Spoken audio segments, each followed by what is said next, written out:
Grisly Tears Through Backcountry Camp, 6 Dead, August 15th, 2024. The morning mist clung to Glacier National Park's backcountry like a shroud, obscuring the jagged peaks of the Continental Divide as Dr. Sarah Chen adjusted her backpack straps one final time. At 34, the emergency room physician from Seattle had seen her share of trauma, but nothing could have prepared her for what would unfold over the next 72 hours in the remote wilderness of northwestern Montana. The Highline Trail stretched before their group of 12 experienced backpackers, a serpentine ribbon of packed earth that would wind through some of the most pristine and dangerous grizzly habitat in North America.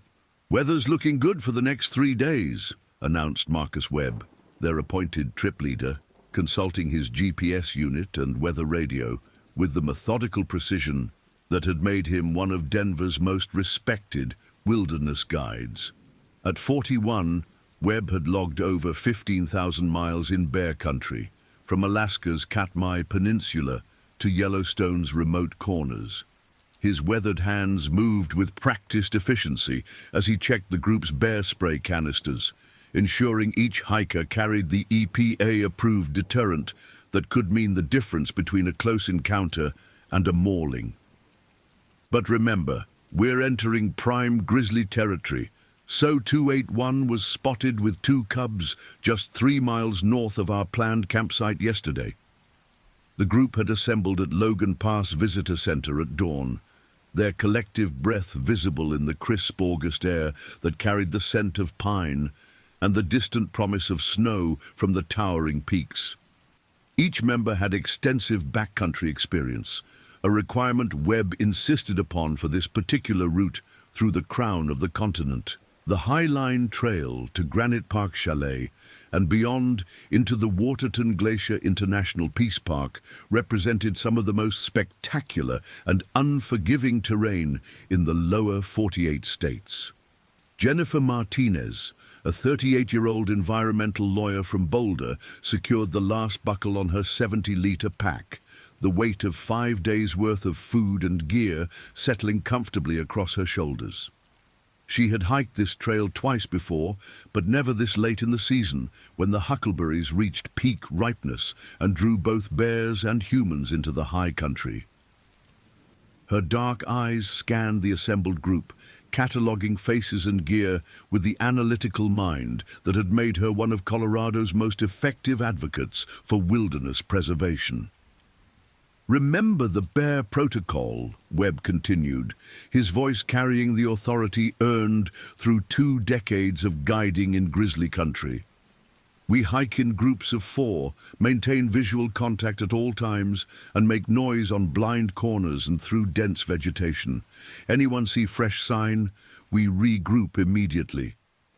His ice-blue eyes, lined from years of mountain sun and wind, settled on each member of the party. Webb had guided clients through encounters with mountain lions, aggressive moose, and even a brief standoff with a wolverine. But bears remained the apex predator that commanded absolute respect and vigilance. Thomas Hartwell, 62 and recently retired from his position as Chief of Surgery at Mass General, checked his first aid kit one final time. The silver-haired physician had requested this trip as a celebration of his retirement, though his wife Eleanor had expressed reservations about him venturing into such remote country at his age. "Tom, you're not 25 anymore," she had warned from their Beacon Hill townhouse. But Hartwell had insisted, driven by a lifelong dream of seeing Glacier's backcountry before age made such adventures impossible. Beside him, his hiking partner Rebecca Foster, a 45-year-old geology professor from the University of Washington, studied a topographical map with the intensity she typically reserved for rock formations. Foster had earned her reputation studying glacial geology in the world's most remote locations, from Greenland's ice sheets to Patagonia's wind-scoured peaks.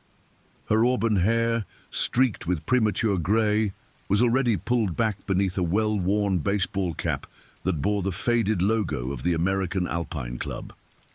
"The trail gains 800 feet over the next 4 miles, Foster announced to the group, her finger tracing the contour lines on the waterproof map. We'll be crossing 3 major avalanche chutes before reaching Granite Park.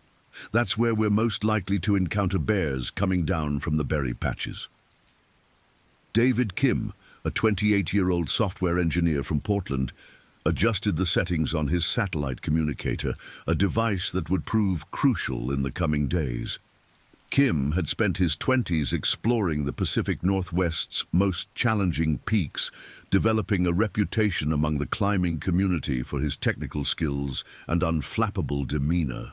His Korean parents had immigrated to Oregon when he was 5, building a successful restaurant business through decades of 16-hour days, instilling in their son a work ethic and attention to detail that served him well in high-consequence environments. The satellite device beeped softly, confirming its connection to the Iridium constellation orbiting overhead. GPS coordinates logged, Kim announced, his voice carrying a slight accent that emerged when he was focused or stressed. Emergency beacon is armed and ready. The device represented their primary connection to the outside world, capable of sending distress signals to the Flathead County Search and Rescue Team stationed 40 miles away in Kalispell. Amanda Richardson, 31 and a trauma nurse from Phoenix, had flown in specifically for this expedition, drawn by Webb's reputation and the promise of seeing one of America's last intact grizzly ecosystems. Her profession had given her an intimate familiarity with violence and its aftermath, but wilderness violence operated by different rules than the urban trauma she treated nightly in Arizona's busiest emergency department. Here, there were no rapid response teams, no helicopters waiting on hospital pads, no surgical suites stocked with blood products and instruments. Here, survival depended entirely on preparation, skill, and luck. "Everyone hydrated?" called out Lisa Thompson, a 35-year-old physical therapist from Minneapolis, whose client list included several professional athletes. Thompson had completed the Superior Hiking Trail's entire 460-mile length the previous summer, developing the kind of trail legs that would prove invaluable over the coming days. Her blonde hair was braided into a practical plait that wouldn't interfere with her pack straps or catch on overhanging branches. The final members of their group represented varying degrees of wilderness experience and personal motivation.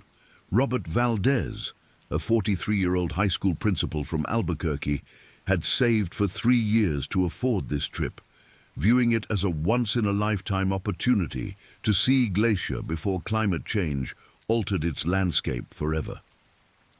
His wife Maria had reluctantly agreed to the expedition, extracting a promise that he would carry a personal locator beacon and check in daily via satellite messenger. Stephanie Cole, 26 and fresh from completing her master's degree in wildlife biology at the University of Montana, carried specialized equipment for documenting animal signs and scat samples. Her thesis had focused on grizzly bear feeding behavior in high-elevation environments, making this expedition both recreational and professional development. Cole's youthful enthusiasm was tempered by genuine expertise in bear behavior, knowledge that would become crucial as events unfolded. Dr. Michael Patterson, 57 and a cardiologist from Denver, rounded out the group's medical expertise alongside Hartwell, Richardson, and Chen.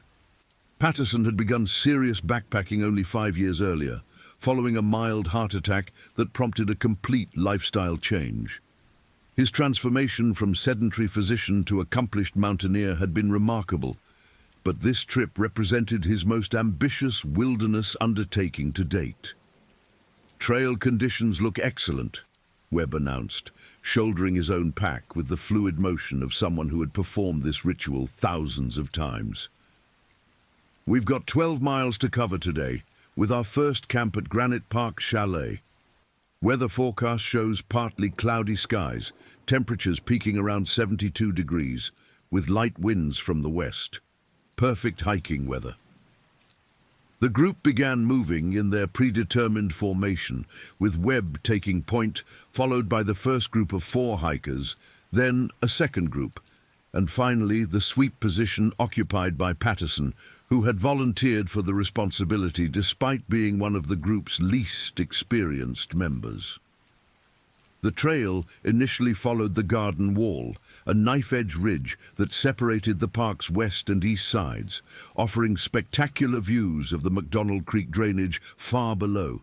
As they gained elevation, the vegetation gradually transitioned from dense forest to alpine meadows, dotted with wildflowers that painted the landscape in brilliant purples, yellows, and reds. The air grew thinner and cooler, carrying the scents of pine, wildflowers, and something else, a musky, organic smell that experienced hikers recognized as bear sign.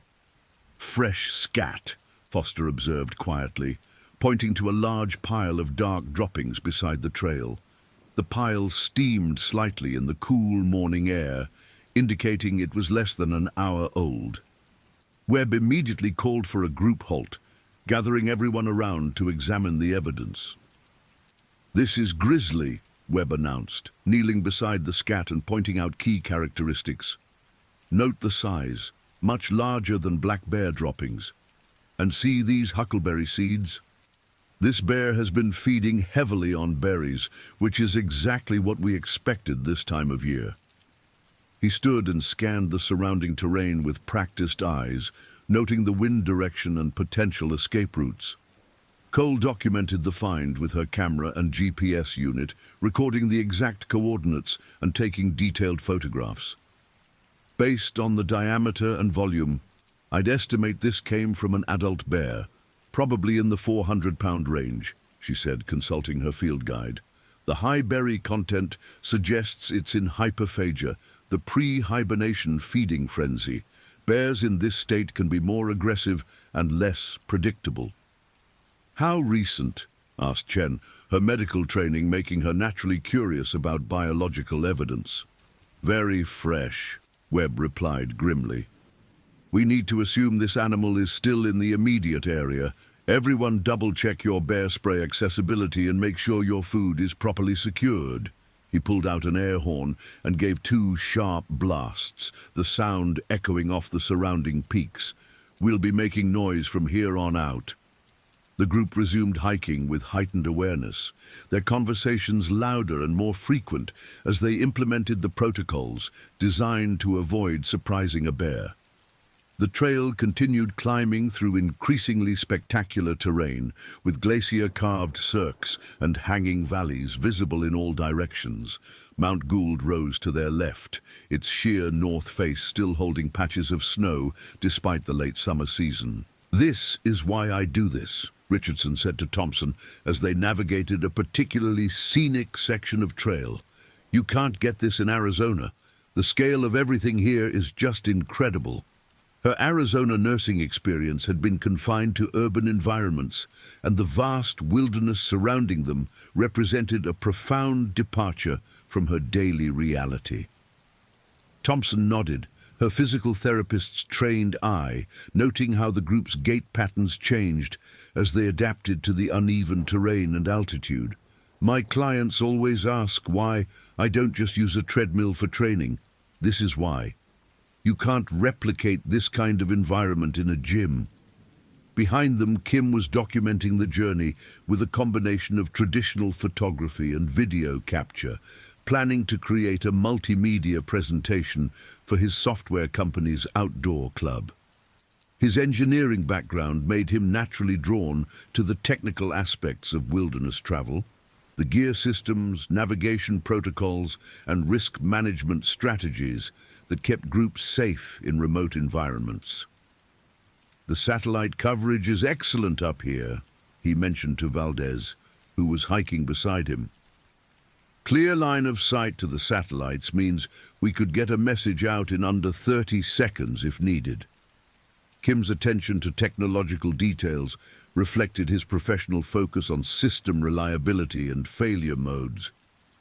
"That's reassuring," Valdez replied, though his tone suggested he hoped such communication wouldn't be necessary. The principal had led numerous school outdoor education programs, but never in terrain this remote or potentially dangerous. His experience was primarily with day hikes in New Mexico's high country, where rescue was rarely more than a few hours away. As the morning progressed, the group settled into a comfortable rhythm, covering ground efficiently while maintaining the vigilance necessary in bear habitat. Webb periodically called stops to examine animal sign, each discovery adding to their understanding of local wildlife activity. They found deer tracks near a small creek, marmot droppings among the rock slides, and the distinctive claw marks of a black bear on a whitebark pine tree. Different species, different behaviors, Webb explained as they examined the claw marks. Black bears are excellent climbers and will go up trees to escape danger or access food. Grizzlies, especially large adults, typically can't climb well due to their weight and claw structure, but they're much more aggressive in defending territory and food sources. Hartwell listened intently, his surgical training making him appreciate the precise observations and deductive reasoning that wilderness travel required. "It's like differential diagnosis," he commented. "You gather evidence, eliminate possibilities, and arrive at the most likely conclusion based on available data." "Exactly," Cole agreed. "Bear behavior follows predictable patterns based on species, season, food availability, and reproductive status. The challenge is gathering enough information quickly enough to make the right decisions." The trail continued ascending through increasingly dramatic terrain, with drop-offs of several hundred feet becoming commonplace. Mountain goats were visible on distant cliff faces, their white forms contrasting sharply against the dark rock. Golden eagles soared overhead, riding thermals that rose from the sun-warmed valleys below. "We're entering the alpine zone," Foster announced as they reached an elevation marker indicating 8,000 feet. The ecosystem changes dramatically above tree line. Less dense vegetation means better visibility, but also fewer places to take cover if we encounter aggressive wildlife. The observation proved prescient as they crested a small rise and found themselves in an expansive alpine meadow dotted with stunted trees and seasonal wildflowers. The terrain offered excellent views in all directions, but also left the group exposed and visible from considerable distances. "This is where we need to be especially careful," Webb warned, pulling out binoculars to scan the surrounding area. "Bears can see us from over a mile away in this terrain, and we can see them. The question is, who spots whom first?" Martinez used her own binoculars to study the meadow's far edge, where a line of Krumholtz trees marked the transition back to forested terrain. "Movement," she announced quietly, "about 800 yards near that large boulder field." The group immediately stopped, everyone focusing their attention in the direction Martinez indicated. Through binoculars, a large dark form was visible moving among the rocks, occasionally disappearing behind boulders before reappearing in open areas. "Grizzly," Webb confirmed after several minutes of observation. "Adult, probably a male based on size and solitary behavior. He's working the huckleberry patches in those rock gardens." The bear was moving methodically, its massive head swinging back and forth as it foraged among the low-growing shrubs. "What's our protocol?" asked Patterson, his voice tight with nervous energy. This was his first grizzly sighting in the wild, and despite all his preparation and reading, the reality of sharing terrain with a 400-pound predator was overwhelming. "We wait and watch," Webb replied calmly. "He's downwind of us, focused on feeding and showing no signs of agitation. As long as he continues moving away from our route, we'll give him space and continue when he's out of sight." The group settled into a defensive formation, with the more experienced members taking positions that allowed them to monitor both the bear and potential escape routes. Kim activated his satellite communicator's tracking function, logging their exact position in case they needed to guide rescuers to their location. "This is actually perfect," Cole whispered, setting up her camera with a telephoto lens.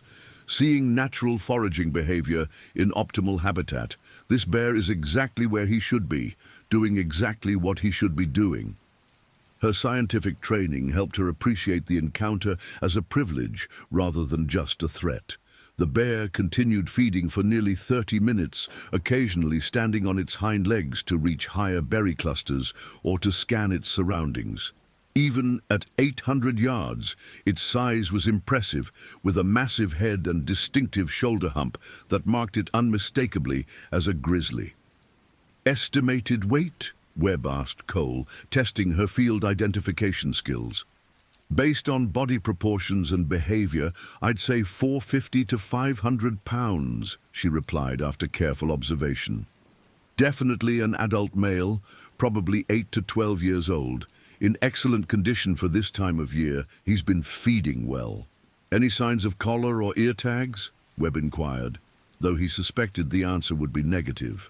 Most radio-collared bears in the park were research animals with known behavioral patterns, and this individual showed no signs of human contact. "None visible," Cole confirmed. "Wild animal with no apparent history of human interaction. That's actually preferable. Predictable natural behavior versus potentially problematic habituation." The bear eventually moved into the timber on the meadow's far side, disappearing from view after one final look in their direction. Webb waited an additional 15 minutes before declaring it safe to resume hiking, implementing a route modification that would keep them well away from the area where the bear had been feeding. "Classic encounter," he announced as they prepared to move. "We saw him before he saw us, gave him space, and avoided any confrontation. That's exactly how these situations should work."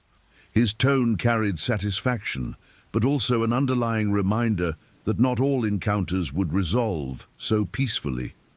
The group resumed hiking with renewed awareness of their environment, the bear sighting serving as a powerful reminder that they were visitors in a landscape shaped by apex predators.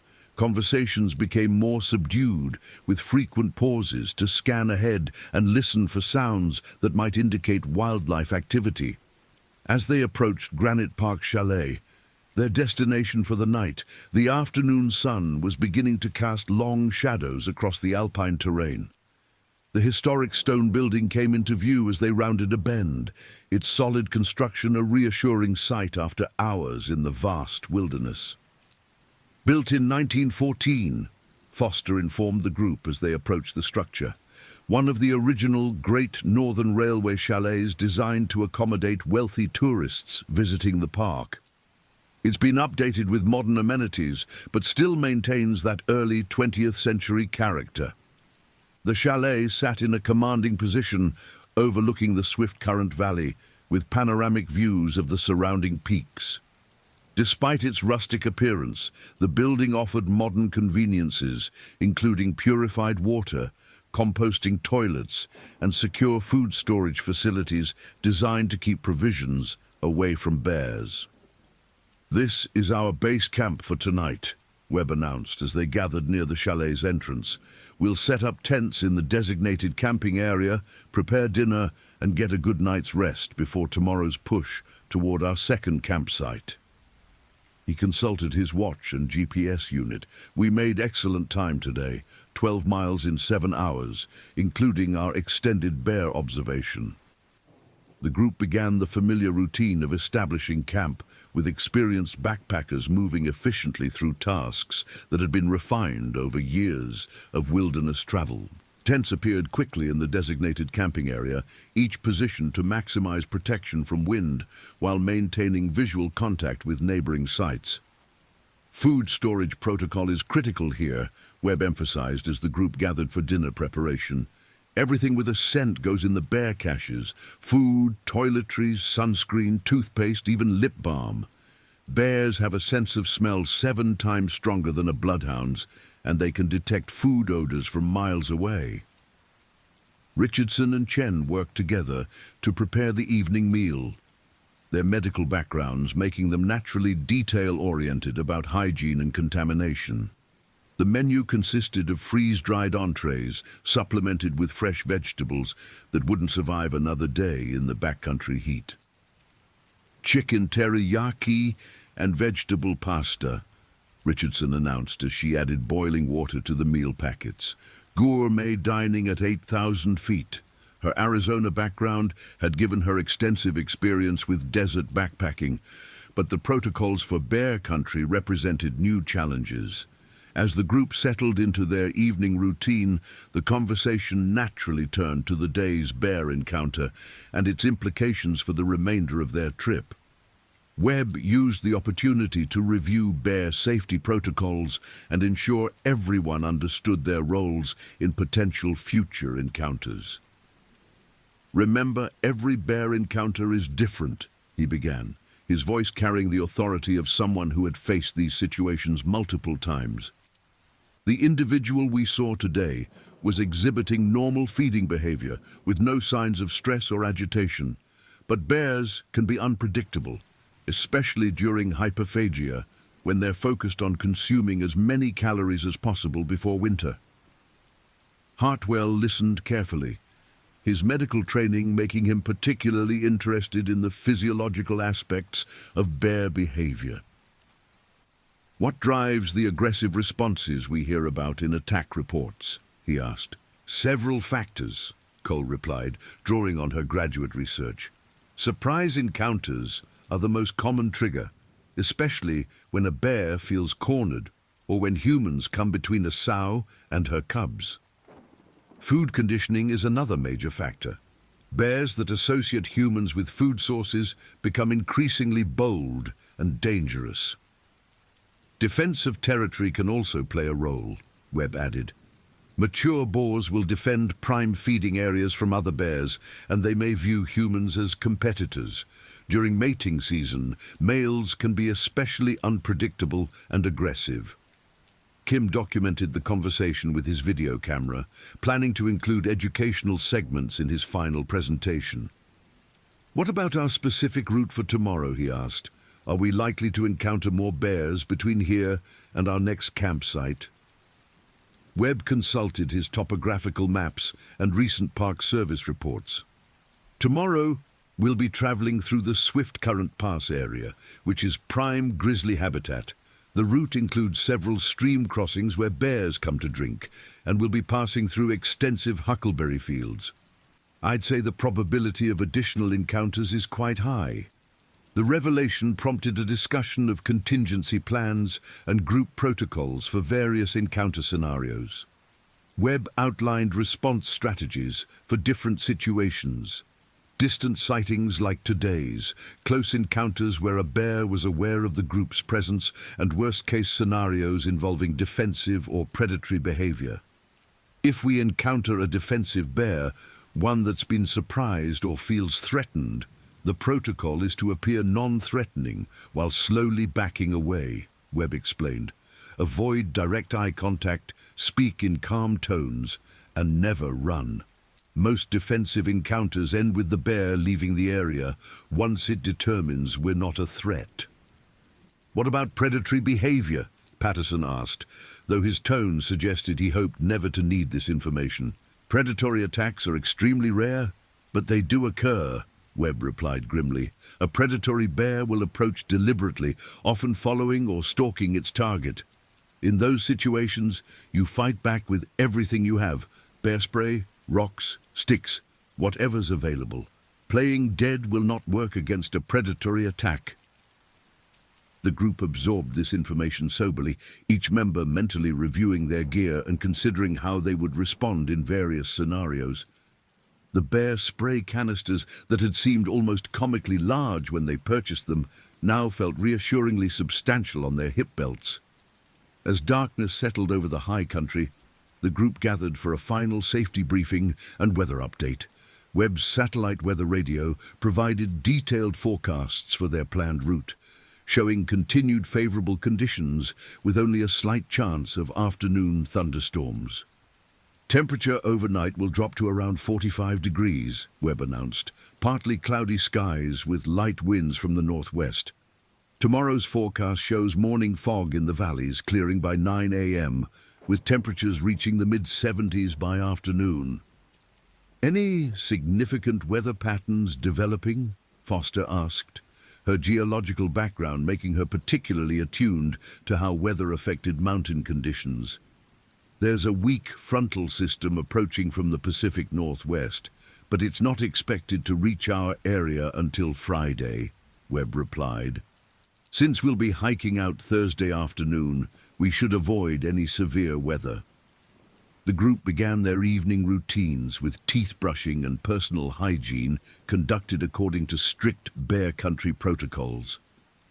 All scented items were secured in the bear-proof storage containers, and everyone double-checked their tent setups to ensure proper guy line tension and stake placement. "Sleep systems check," Webb called out, making his final rounds before retiring to his own tent. "Everyone have adequate insulation for 40-degree temperatures." The responses came back positive, with each member confirming their sleeping bag ratings and pad insulation values. Years of backcountry experience had taught the group that a cold, sleepless night could compromise decision-making and safety margins on subsequent days. "Remember, if you need to leave your tent during the night for any reason, make noise first," Webb reminded them. Bears are most active during dawn and dusk hours, and they don't expect to encounter humans moving around camp after dark.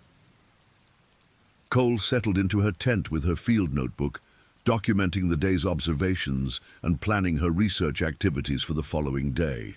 Her graduate advisor had emphasized the importance of detailed field notes, and the bear encounter provided excellent data for her thesis research. "Day 1 complete," she wrote in her precise handwriting. "Adult male grizzly observed foraging in optimal habitat.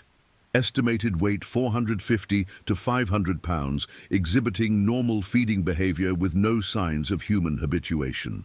Group response protocols functioned effectively, maintaining safe distance while allowing for extended observation period." In the adjacent tent, Chen and Richardson discussed the day's experiences from their medical perspectives. Both had extensive trauma training, but wilderness medicine presented unique challenges compared to hospital-based emergency care. "The nearest hospital is what, 40 miles away?" Richardson asked, consulting her map and GPS coordinates. "Kalispell Regional Medical Center," Chen confirmed. "About an hour by helicopter in good weather, assuming a landing zone is available. Otherwise, we're looking at several hours for ground evacuation to a trailhead, then another hour to the hospital." The conversation was sobering, highlighting their isolation and the importance of prevention over treatment in wilderness settings. Both physicians carried comprehensive first aid supplies, but serious trauma would require rapid evacuation to definitive medical care. In his tent, Webb reviewed the next day's route one final time, studying topographical features and consulting his notes from previous trips through the area. The Swift Current Pass route was one of his favorites, offering spectacular scenery and excellent wildlife viewing opportunities, but it also presented significant challenges in bear country. 16 miles tomorrow," he murmured to himself, tracing the route with his finger. 3 major stream crossings, 2 avalanche chutes, and at least 4 prime bear feeding areas. "We'll need to be at our best." The night passed quietly, with only the sounds of wind through the trees and the occasional call of a great horned owl disturbing the mountain silence. The group slept well, their bodies recovering from the day's exertion while their minds processed the realities of wilderness travel in one of North America's most intact predator ecosystems. Dawn came early at 8,000 feet, with the first light touching the peaks while the valleys remained shrouded in shadow. Webb emerged from his tent to find clear skies and calm winds, ideal conditions for the challenging day ahead. His morning routine included checking the weather radio, reviewing GPS coordinates, and conducting a visual scan of the surrounding area for any signs of nocturnal wildlife activity. Good morning, everyone, he called softly, beginning the process of rousing the group for their early start. Beautiful morning, perfect weather, and we've got a spectacular day of hiking ahead of us. The group responded with the enthusiasm of experienced backpackers who knew that early starts led to better weather, fewer afternoon thunderstorms, and more comfortable hiking conditions. Coffee was prepared with the ritual precision that caffeinated civilization required, even at altitude and in the wilderness. Sleep well? Thompson asked Martinez as they prepared their morning meals. The freeze-dried breakfasts, a stark contrast to the gourmet coffee that had become an essential component of their backcountry experience. Like a rock, Martinez replied, though she had awakened several times during the night to sounds that might have been bears, but were probably just wind through the trees. These sleeping bags are incredible. I stayed warm even when the temperature dropped below 40. Kim documented the morning routine with his camera, capturing the choreographed efficiency of experienced backpackers breaking camp. Each person knew their role, from food preparation to tent breakdown to gear organization, and the entire process proceeded with minimal discussion or delay. Weather update, Webb announced as the group gathered for breakfast. Continued favorable conditions, with morning fog clearing by 9 a.m. and afternoon temperatures reaching the mid-70s. Winds will be light and variable, shifting to southwest by midday. Rote briefing, he continued, spreading his topographical map on a flat rock where everyone could see. 16 miles today, starting with a descent into the Swift Current Valley, then following the creek drainage towards Swift Current Pass. We'll gain about 1,200 feet of elevation over the middle 8 miles, then descend toward our campsite near Red Eagle Lake. Foster studied the map with particular interest, her geological training helping her visualize the terrain they would encounter.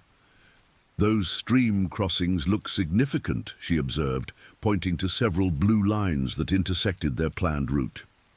Early season snowmelt is mostly finished, so water levels should be manageable, Webb replied, but we'll be crossing prime bear habitat at each stream junction. Bears follow the easiest routes just like humans do, and water sources are essential for their survival. Food storage tonight? Asked Valdez, always thinking ahead to camp logistics and safety protocols. We'll be using bear canisters, Webb answered. No permanent storage facilities at Red Eagle, so everything depends on proper use of our portable containers and strict adherence to scent management protocols. The group finished breakfast and began the process of breaking camp, their movements efficient and practiced after years of wilderness experience. Tents disappeared into stuff sacks, sleeping systems were rolled and compressed, and all traces of their occupation were carefully policed according to leave-no-trace principles. Gear check, Webb called out as they prepared to depart.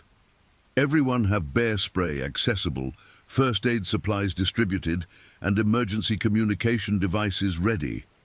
The responses came back positive, with each member confirming their preparedness for another day in bear country. The trail leading away from Granite Park Chalet descended steeply through transitional forest, with the vegetation gradually changing from alpine species to montane flora as they lost elevation. The morning air was crisp and clear, with excellent visibility that would prove crucial for spotting wildlife from safe distances. Perfect hiking weather, Hartwell commented to Patterson as they settled into the comfortable pace that would carry them through the day's 16 miles. Cool enough to avoid overheating, but warm enough that we won't need heavy layers. I could get used to this, Patterson replied, though his cardiovascular system was still adjusting to the altitude and physical demands of backcountry travel. His transformation from sedentary physician to accomplished hiker had been remarkable, but this trip was testing the limits of his conditioning. The descent continued through increasingly dense forest, with towering Douglas fir and Engelmann spruce, creating a cathedral-like atmosphere. The trail was well maintained and clearly marked, but the dense vegetation limited visibility and required careful attention to bear safety protocols. "This is classic bear habitat," Webb announced as they approached the first stream crossing. "Dense cover, reliable water source, and abundant food in the form of berries, roots, and fish. We need to make noise and stay alert through this section." The stream crossing itself was straightforward, with a sturdy log bridge spanning the 20-foot-wide creek, but the approaches on both sides required hiking through dense willows and alder thickets that could easily conceal a resting bear. "Ho, bear!" Cole called out in a loud, clear voice as she approached the vegetation. "Coming through!" The call was taken up by other group members, creating a chorus of human voices that would alert any wildlife to their presence. The crossing proceeded without incident, though everyone remained vigilant for signs of recent bear activity. Fresh tracks in the mud beside the stream confirmed that both black bears and grizzlies used this corridor regularly, but no animals were visible during their passage. "Scat again," Foster announced as they emerged from the dense vegetation on the far side of the crossing. "Different from yesterday, smaller diameter, more vegetation content, probably black bear this time." Webb examined the evidence carefully, noting the composition and freshness. "Agreed. Black bear, probably yesterday evening or early this morning. But where there are black bears, there are usually grizzlies too. They often use the same travel corridors and feeding areas." The observation reinforced their need for continued vigilance as they entered the heart of the Swift Current Valley. The trail followed the creek drainage through a landscape of meadows, wetlands, and scattered forest patches that provided ideal habitat for a wide variety of wildlife. "Movement ahead," Kim announced quietly, pointing toward a meadow approximately 400 yards away. Large animal near the tree line. The group immediately stopped and deployed binoculars, focusing on the area Kim had indicated. Through magnification, a massive brown form was visible at the edge of the forest, moving slowly along the meadow's perimeter. "Grizzly," Webb confirmed after several minutes of observation. "Large adult, probably the same class as yesterday's bear. Female, possibly with cubs." He adjusted his binoculars, searching for signs of offspring that might dramatically change their response options. "I don't see any cubs," Cole said after careful observation. "Solitary adult female, engaged in normal foraging behavior. She's working the sedge meadows for roots and shoots." The bear was moving parallel to their intended route, but approximately 500 yards away across the valley. Webb calculated distances and routes, determining that they could continue hiking while maintaining visual contact and safe separation. "We'll hold this position for 10 minutes and see which direction she's traveling," he decided. "If she continues moving away from our route, we'll proceed with increased vigilance. If she starts moving toward us, we'll implement a significant detour." Richardson used the delay to review her first aid supplies and check her bear spray accessibility. Her trauma nursing background made her acutely aware of the potential consequences of a bear encounter, and she wanted to ensure she could respond effectively to any medical emergency. "What's the incidence of bear attacks in this park?" she asked Webb, though she suspected the answer would be reassuringly low. "Statistically very rare," Webb replied without taking his eyes off the distant bear.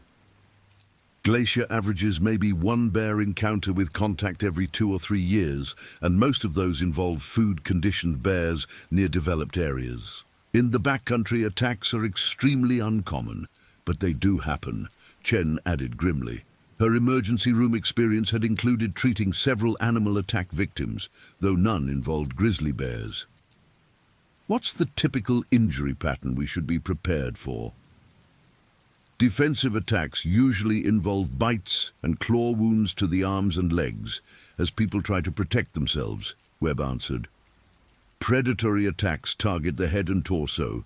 Either way, massive trauma and severe bleeding are the primary concerns." The conversation was interrupted by Cole's announcement that the bear was moving away from their position. continuing her foraging activities in the opposite direction from their planned route. Webb waited another 5 minutes before declaring it safe to proceed. "She's maintaining her course away from us," he announced. "We'll continue hiking, but stay alert for any signs that she's changed direction or that there are other bears in the area."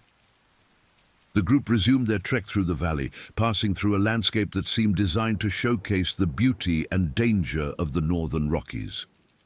Wildflowers carpeted the meadows in brilliant displays of color, while the surrounding peaks rose in jagged profiles that spoke of geological violence and glacial sculpture. "This is why I do this," Martinez said to Thompson as they walked through a particularly spectacular meadow. "You can't get this experience sitting behind a desk in Boulder. This is what life is supposed to feel like." Thompson nodded, her physical therapist's eye noting how the varied terrain challenged different muscle groups and movement patterns. "My clients always ask why I don't just recommend gym workouts for conditioning. This is why. The human body evolved for this kind of movement through natural terrain."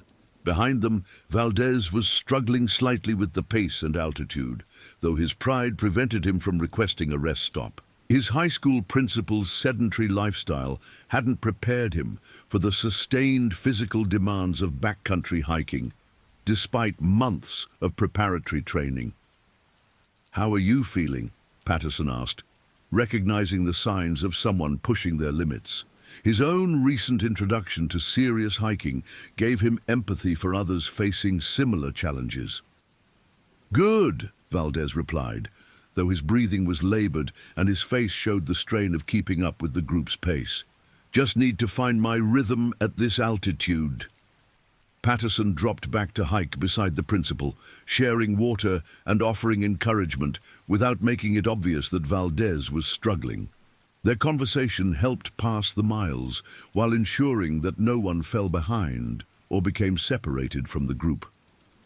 As the morning progressed, the trail began climbing toward Swift Current Pass, gaining elevation through a series of switchbacks that offered increasingly spectacular views of the surrounding peaks. The physical demands increased correspondingly, but the group's conditioning and experience allowed them to maintain a steady pace. "Lunch stop ahead," Webb announced as they approached a small alpine lake that provided an ideal rest location. "We'll take 30 minutes to refuel and hydrate before the final push to tonight's campsite." The lake sat in a cirque carved by ancient glaciers, its dark blue waters reflecting the surrounding cliffs and scattered patches of snow that persisted even in late summer. The setting was so spectacular that even experienced mountain travelers paused to appreciate the scene. "Glacier Peak to the northwest," Foster announced, pointing out the major landmarks visible from their rest stop. "Mount Stimson to the south, and that's Kintla Peak on the horizon. We're sitting in the middle of one of the most intact mountain ecosystems in North America." Kim documented the lunch stop with both video and still photography, capturing not just the scenery, but the group dynamics and individual responses to the wilderness experience. His engineering background made him appreciate the complex systems, biological, geological, and meteorological, that created such environments. "What's the ecological carrying capacity for grizzlies in this area?" he asked Cole, always interested in quantitative aspects of natural systems. "Difficult to determine precisely," Cole replied, consulting her field notes. "Density depends on food availability, habitat quality, and territorial behavior. This ecosystem probably supports one bear per 10 to 15 square miles, but that's a rough estimate. So we could potentially encounter dozens of different individuals during our trip," Richardson observed, the mathematics making her slightly uncomfortable. Her trauma nursing background had taught her to think in terms of probability and risk management. "Theoretically, yes," Webb agreed. "But bear territories are large, and individual animals tend to avoid each other except during mating season or at concentrated food sources. We're more likely to see the same bears repeatedly than to encounter large numbers of different individuals." The group finished lunch, and resumed hiking with the satisfaction that comes from reaching the halfway point of a challenging day. The trail continued climbing toward the pass, but the grade was manageable and the scenery spectacular enough to distract from the physical effort required. "This is what I call therapy," Hartwell commented to Foster as they worked their way up a particularly scenic section of trail. "Better than any stress management program I've tried." Foster smiled, her own career as a geology professor having taught her the restorative power of natural environments. "There's something about mountain landscapes that puts human concerns in perspective. These peaks have been here for millions of years, and they'll be here long after we're gone." The philosophical conversation was interrupted by Webb's announcement that they were approaching Swift Current Pass, the high point of their day's journey. The pass represented a significant milestone, marking the transition from the ascent phase to the descent toward their evening campsite. "Elevation 9,200 feet, Webb called out as they reached the pass.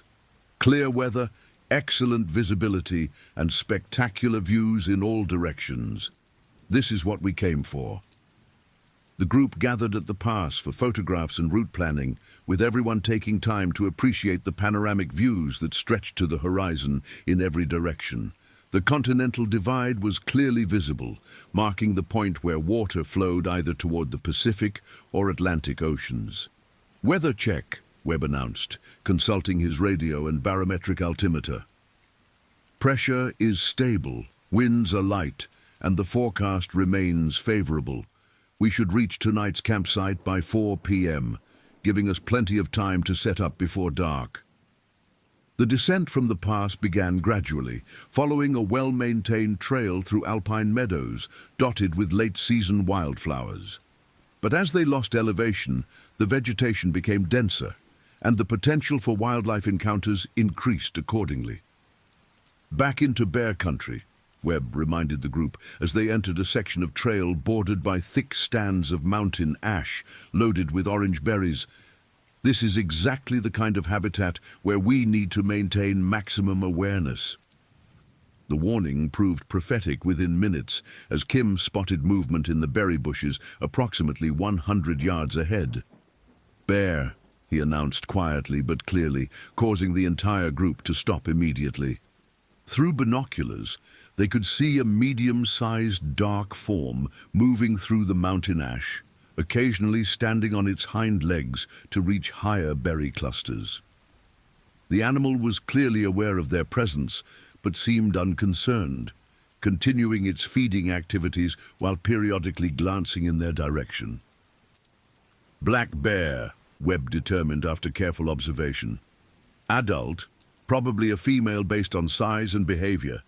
She knows we're here but isn't showing any signs of stress or aggression." "Distance?" asked Chen, her medical training making her automatically assess potential threat levels. "About 100 yards, Webb replied. "Well within the minimum safe distance for any bear encounter. We'll need to wait for her to move on or find an alternate route." The group settled into a defensive formation while they waited for the bear to clear their intended path. Unlike the previous day's distant grizzly encounter, this situation required active management and potentially difficult decisions about route modifications. "How long do we wait?" Patterson asked, though he was obviously in no hurry to approach any closer to the feeding bear. "Depends on her behavior," Webb answered. "Black bears are generally less aggressive than grizzlies, but they're unpredictable when they're focused on feeding. If she doesn't move on in the next 15 minutes, we'll need to consider a detour." Cole documented the encounter with photographs and detailed behavioral observations, noting the bear's feeding patterns and responses to human presence. Her research focused on exactly these kinds of interactions between bears and backcountry users. "She's exhibiting normal feeding behavior with minimal stress responses," Cole reported. "Occasional awareness of our presence, but no defensive posturing or agitation. Classic food-focused behavior during hyperphagia." Right. The bear continued feeding for another 10 minutes before gradually moving deeper into the forest, eventually disappearing from view among the dense vegetation. Webb waited an additional 5 minutes before declaring it safe to proceed. "We'll make noise through this section and stay tightly grouped," he announced. "She could still be in the immediate area, and we don't want any surprises." The group moved through the berry patches with heightened awareness, their conversations louder and more frequent as they implemented noise-making protocols. The sweet scent of ripe berries filled the air, explaining why this area attracted both bears and smaller wildlife. "Incredible berry production this year," Foster observed as they passed through the thickest stands. "Climate conditions must have been optimal for fruit development. That means more bears concentrating in these areas. And more potential for human-bear encounters," Richardson added, her nursing background making her think in terms of risk factors and prevention strategies. "We're competing for the same resources, scenic locations that happen to be prime bear habitat." The trail continued descending through increasingly diverse terrain, with the vegetation transitioning from alpine species to montane forest as they approached their destination.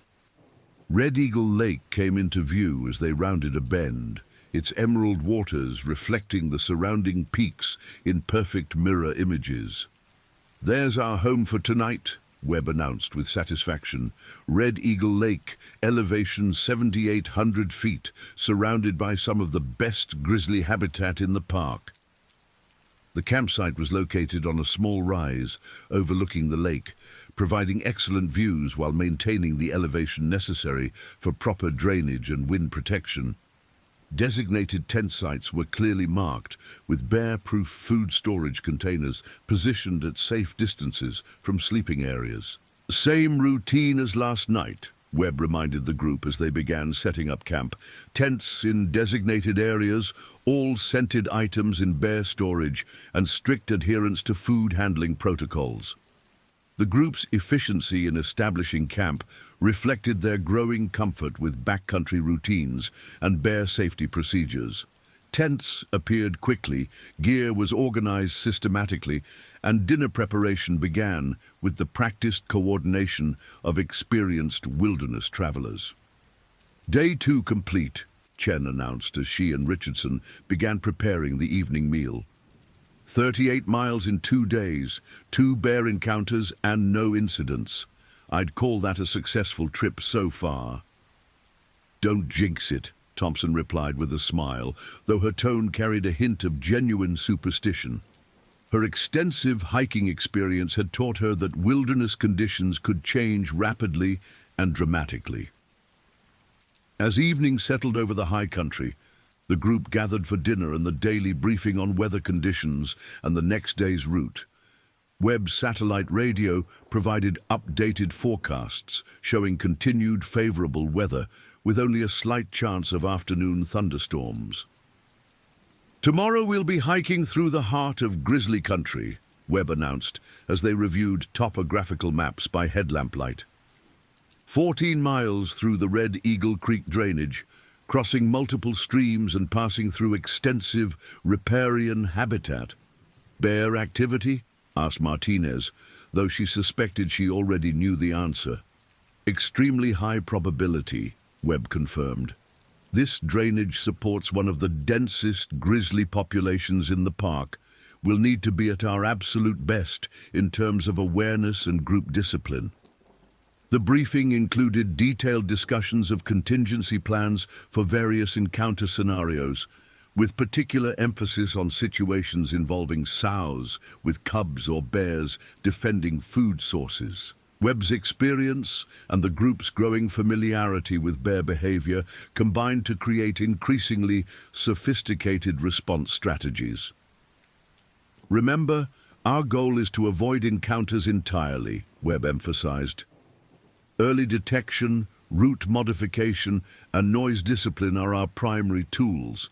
Bear spray and defensive tactics are last resorts." Cole used the evening to update her research notes and plan her data collection activities for the following day. The 2 bear encounters had provided excellent observational opportunities, and tomorrow's route promised even better wildlife viewing possibilities. Behavioral observations from day 2, she wrote in her field notebook. Black bear encounter demonstrated typical feeding-focused behavior with minimal human avoidance. Bear showed awareness of group presence but continued foraging activities, suggesting low stress levels and normal seasonal behavior patterns. In their shared tent, Chen and Richardson discussed the medical implications of their increasingly remote location. Tomorrow's route would take them even farther from potential evacuation points, requiring careful consideration of risk management and emergency response capabilities. "We'll be at least 50 miles from the nearest road," Richardson calculated, studying their map and GPS coordinates. Helicopter evacuation is possible, but weather-dependent. Ground evacuation would take most of a day, even with a coordinated rescue effort. "All the more reason to avoid incidents entirely," Chen replied, though her emergency room experience had taught her that accidents could happen despite the best preparations. "Prevention is our primary strategy." The night passed peacefully, with only the sounds of wind through the trees and the occasional splash of trout rising in the lake to disturb the mountain silence. The group slept well, their bodies adapting to the rhythm of wilderness travel and their minds processing the day's experiences. Dawn came with clear skies and perfect weather conditions, prompting Webb to advance their departure time to take advantage of the favorable forecast. The morning routine proceeded efficiently, with breakfast, camp breakdown, and gear organization completed with minimal discussion. "Outstanding weather for our most challenging day," Webb announced as they prepared to depart. "Clear skies, calm winds, and temperatures that should remain comfortable throughout the day." The trail leading away from Red Eagle Lake descended gradually through dense forest, following the drainage toward increasingly remote terrain. This section of the park saw fewer visitors than the popular areas near Going to the Sun Road, creating a true wilderness experience. "This is what Glacier was like 100 years ago," Foster commented as they hiked through old-growth forest that had never been logged or developed. Pristine ecosystem functioning exactly as it evolved over thousands of years. The observation proved prescient as they encountered the first signs of the day's wildlife activity within minutes of leaving camp. Fresh bear tracks in the muddy trail showed that at least 2 different grizzlies had passed through the area during the night. "Very recent," Webb confirmed after examining the tracks carefully. "Probably within the last 2 or 3 hours. Different size classes. Possibly a sow with a large cub or 2 unrelated adults." Cole documented the tracks with photographs and measurements, noting the size differences and gait patterns that could provide insights into bear behavior and movements. "The larger tracks show a stride length consistent with a mature adult," she observed. "The smaller ones could be a subadult or large cub." "Direction of travel?" asked Kim, his engineering mind naturally focused on vectors and trajectories. "Same direction we're heading," Webb replied grimly. "We'll need to assume we're following at least 2 bears through their preferred travel corridor." "Aye." The revelation heightened everyone's awareness as they continued descending through the Red Eagle drainage. The trail followed the creek closely, passing through riparian zones that provided ideal habitat for both bears and their preferred food sources. "Classic grizzly country," Webb announced as they approached the first major stream crossing of the day. "Dense cover, reliable water, salmon spawning areas, and extensive berry patches. We need to make noise and stay grouped through this entire section." The stream crossing required careful attention to footing on slippery rocks, but the greater concern was the dense willow and alder thickets that bordered the water. These areas could easily conceal resting bears or animals approaching the stream to drink. "Ho, bear!" the group called out in unison as they approached the vegetation. "Coming through!"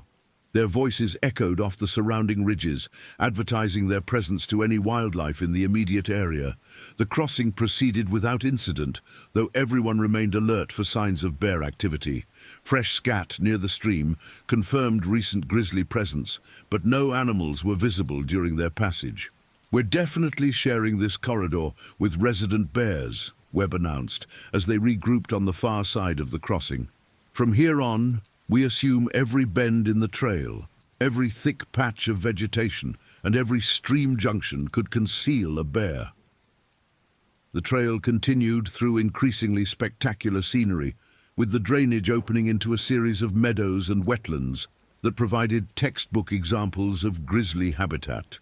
Mount Stimson dominated the skyline to the south, its glacier-carved faces catching the morning light in dramatic displays of alpine grandeur. "Perfect habitat assessment," Cole announced as they paused to rest in a meadow overlooking the valley. "Water, cover, food sources and denning sites all within a few square miles. This area probably supports multiple bear territories, which means multiple opportunities for encounters," Richardson added, her medical background making her think in terms of risk accumulation and probability. "The more bears in an area, the higher our chances of surprising one." The observation proved prescient as they resumed hiking and encountered fresh sign at virtually every stream crossing and meadow edge. Bear trails paralleled the human trail in many areas, creating a network of routes that could bring the two species into unexpected contact. "Movement ahead," Martinez announced as they approached another stream junction. "Large, dark form about 200 yards upstream." The group immediately stopped and deployed binoculars, focusing on the area Martinez had indicated. Through magnification, a massive grizzly was visible feeding in the shallows, its enormous head swinging back and forth as it searched for spawning salmon. "Adult male," Webb confirmed after careful observation, "probably 600 pounds or more. He's focused on fishing and hasn't noticed us yet." The bear was positioned directly in their intended route, making a detour necessary unless it moved on quickly. Webb calculated alternatives while monitoring the animal's behavior and position relative to their planned camping location. "We'll wait 15 minutes to see if he moves on," Webb decided. "If not, we'll need to implement a significant detour that could add several miles to our day." The group settled into their now familiar observation routine, maintaining visual contact with the bear while preparing for various contingencies. Kim activated his satellite communicator's emergency mode, ensuring they could summon help quickly if the situation deteriorated. "He's completely focused on fishing," Cole reported after several minutes of observation. "Classic salmon run behavior. This could continue for hours." "Eh?" The bear was indeed focused entirely on the stream, occasionally plunging its massive head underwater to grab spawning fish. Its fishing technique was both powerful and surprisingly delicate, demonstrating the manual dexterity that made grizzlies such effective omnivores. "Beautiful animal," Hartwell commented, his appreciation for the bear's size and grace overcoming his initial apprehension. "It's hard to believe something that massive can be so graceful in the water." 600 pounds of apex predator," Webb replied, without taking his eyes off the animal. "They're magnificent, but they're also potentially the most dangerous animal in North America. We need to respect both aspects."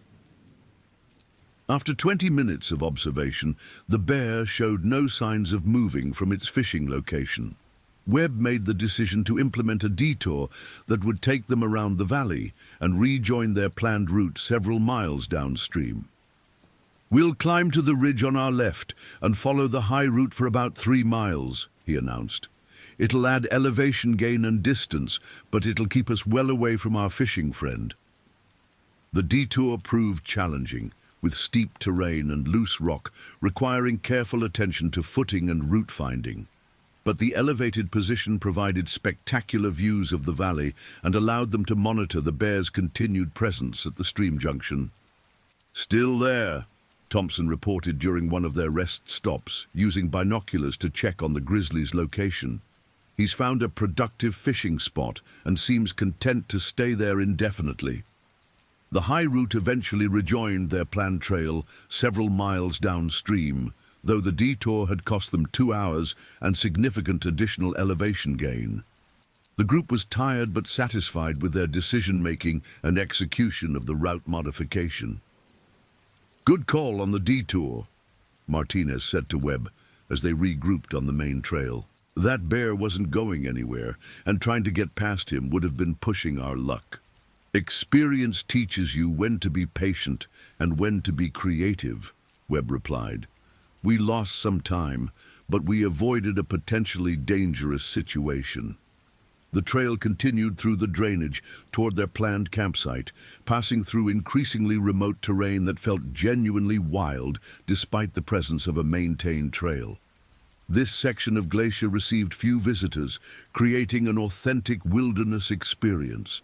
"This is what the whole West was like 200 years ago," Valdez commented as they walked through a pristine meadow surrounded by undisturbed forest. No roads, no development, just wildlife and natural ecosystems functioning as they evolved. "And the same risks that early explorers faced," Patterson added, though his tone carried excitement rather than concern.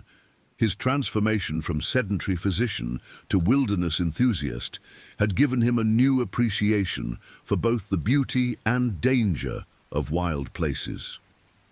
As afternoon approached, the group reached their intended campsite near the confluence of Red Eagle Creek and another major drainage.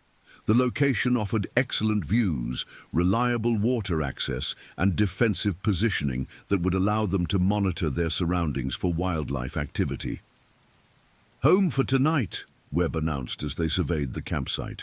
"Bear activity in this area is extremely high, so we'll need to be extra careful with food storage and scent management."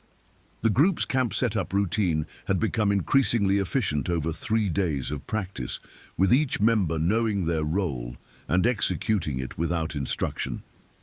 Tents appeared quickly in optimal positions, while food preparation and gear organization proceeded according to established protocols. "Day 3 complete," Cole announced as she updated her research notes. 46 total miles, multiple bear encounters, successful route modifications, and no incidents. The group's decision-making and safety protocols are functioning well. "Don't celebrate yet," Webb warned with a smile. "Tomorrow we enter the most remote section of our route, 15 miles through prime grizzly habitat, with no bailout options until we reach the final trailhead." The evening briefing included detailed discussions of emergency procedures and evacuation options, with particular emphasis on the fact that tomorrow's route would take them farther from help than they had been at any point during the trip. Webb's satellite communication devices would be their only link to the outside world. "Weather forecast remains favorable," Webb announced, consulting his radio and GPS unit. "Clear skies, light winds, and temperatures in the 70s. Ideal conditions for our final day in the backcountry." As the group settled into their evening routines, the conversation naturally turned to their experiences over the first 3 days and expectations for the final push to civilization. The wilderness travel had created bonds and shared experiences that would last long after they returned to their urban lives. "This has been incredible," Richardson said to Chen as they prepared for sleep. "I've seen more wildlife in 3 days than I usually see in a year in Arizona, and the scenery is just beyond anything I imagined." "It's been life-changing," Chen agreed. "There's something about being this far from civilization that puts everything in perspective. The bears, the mountains, the sheer scale of it all. It makes you realize how small we really are." The night passed peacefully, though several group members reported hearing large animals moving through the forest nearby. Whether bears or other wildlife, the sounds served as reminders that they were visitors in a landscape dominated by creatures far more adapted to wilderness survival than any human. Dawn on the 4th day brought perfect weather conditions, and the anticipation that comes with knowing civilization was only one hard day's hike away. The morning routine proceeded efficiently, with everyone eager to begin the final push through some of the most remote grizzly habitat in the lower 48 states. 15 miles to the trailhead, Webb announced as they prepared to depart. This is our longest day through our most challenging terrain, but the weather is perfect and we're all hiking strong. The trail leading away from their campsite immediately entered dense forest with limited visibility and numerous potential ambush sites where bears could approach undetected. Webb implemented the strictest noise discipline protocols of the trip, requiring constant vocalization and tight group spacing. This section has the highest bear density in the park, he warned as they began hiking. Multiple resident grizzlies, excellent habitat, and limited escape terrain. We need to be at our absolute best today. The warning proved prophetic within the first hour as they encountered fresh sign at multiple locations along the trail. Claw marks on trees, recently disturbed vegetation, and fresh scat confirmed that several bears had used this corridor recently. Very active area, Cole observed as she documented the various signs. Multiple individuals, different size classes, all within the last 24 hours. This is definitely a major travel route for resident bears. The trail continued through increasingly challenging terrain with steep ascents and descents that tested the group's conditioning while limiting their ability to see ahead and plan for potential encounters. Dense vegetation bordered the trail in many sections, creating perfect conditions for surprising a bear. "Stay tight and keep talking," Webb reminded the group as they entered a particularly dense section. "Visibility is limited, and we need to advertise our presence constantly." The advice proved crucial as they rounded a blind corner and found themselves face to face with a massive grizzly standing directly in the trail 50 yards ahead. The bear was clearly surprised by their sudden appearance, rising on its hind legs to get a better view of the approaching humans. "Bear!" Webb shouted, immediately stopping the group and beginning the protocols they had practiced but hoped never to use. "Everyone stay calm, group together, and prepare your bear spray." The bear dropped to all fours and took several steps toward the group, its body language indicating stress and potential aggression. Its ears were laid back, and it was making huffing sounds that experienced wilderness travelers recognized as warning signs. "Defensive posture," Cole announced, her voice remarkably calm despite the immediate danger. "Surprised adult? Probably a female defending territory or young. This could escalate quickly."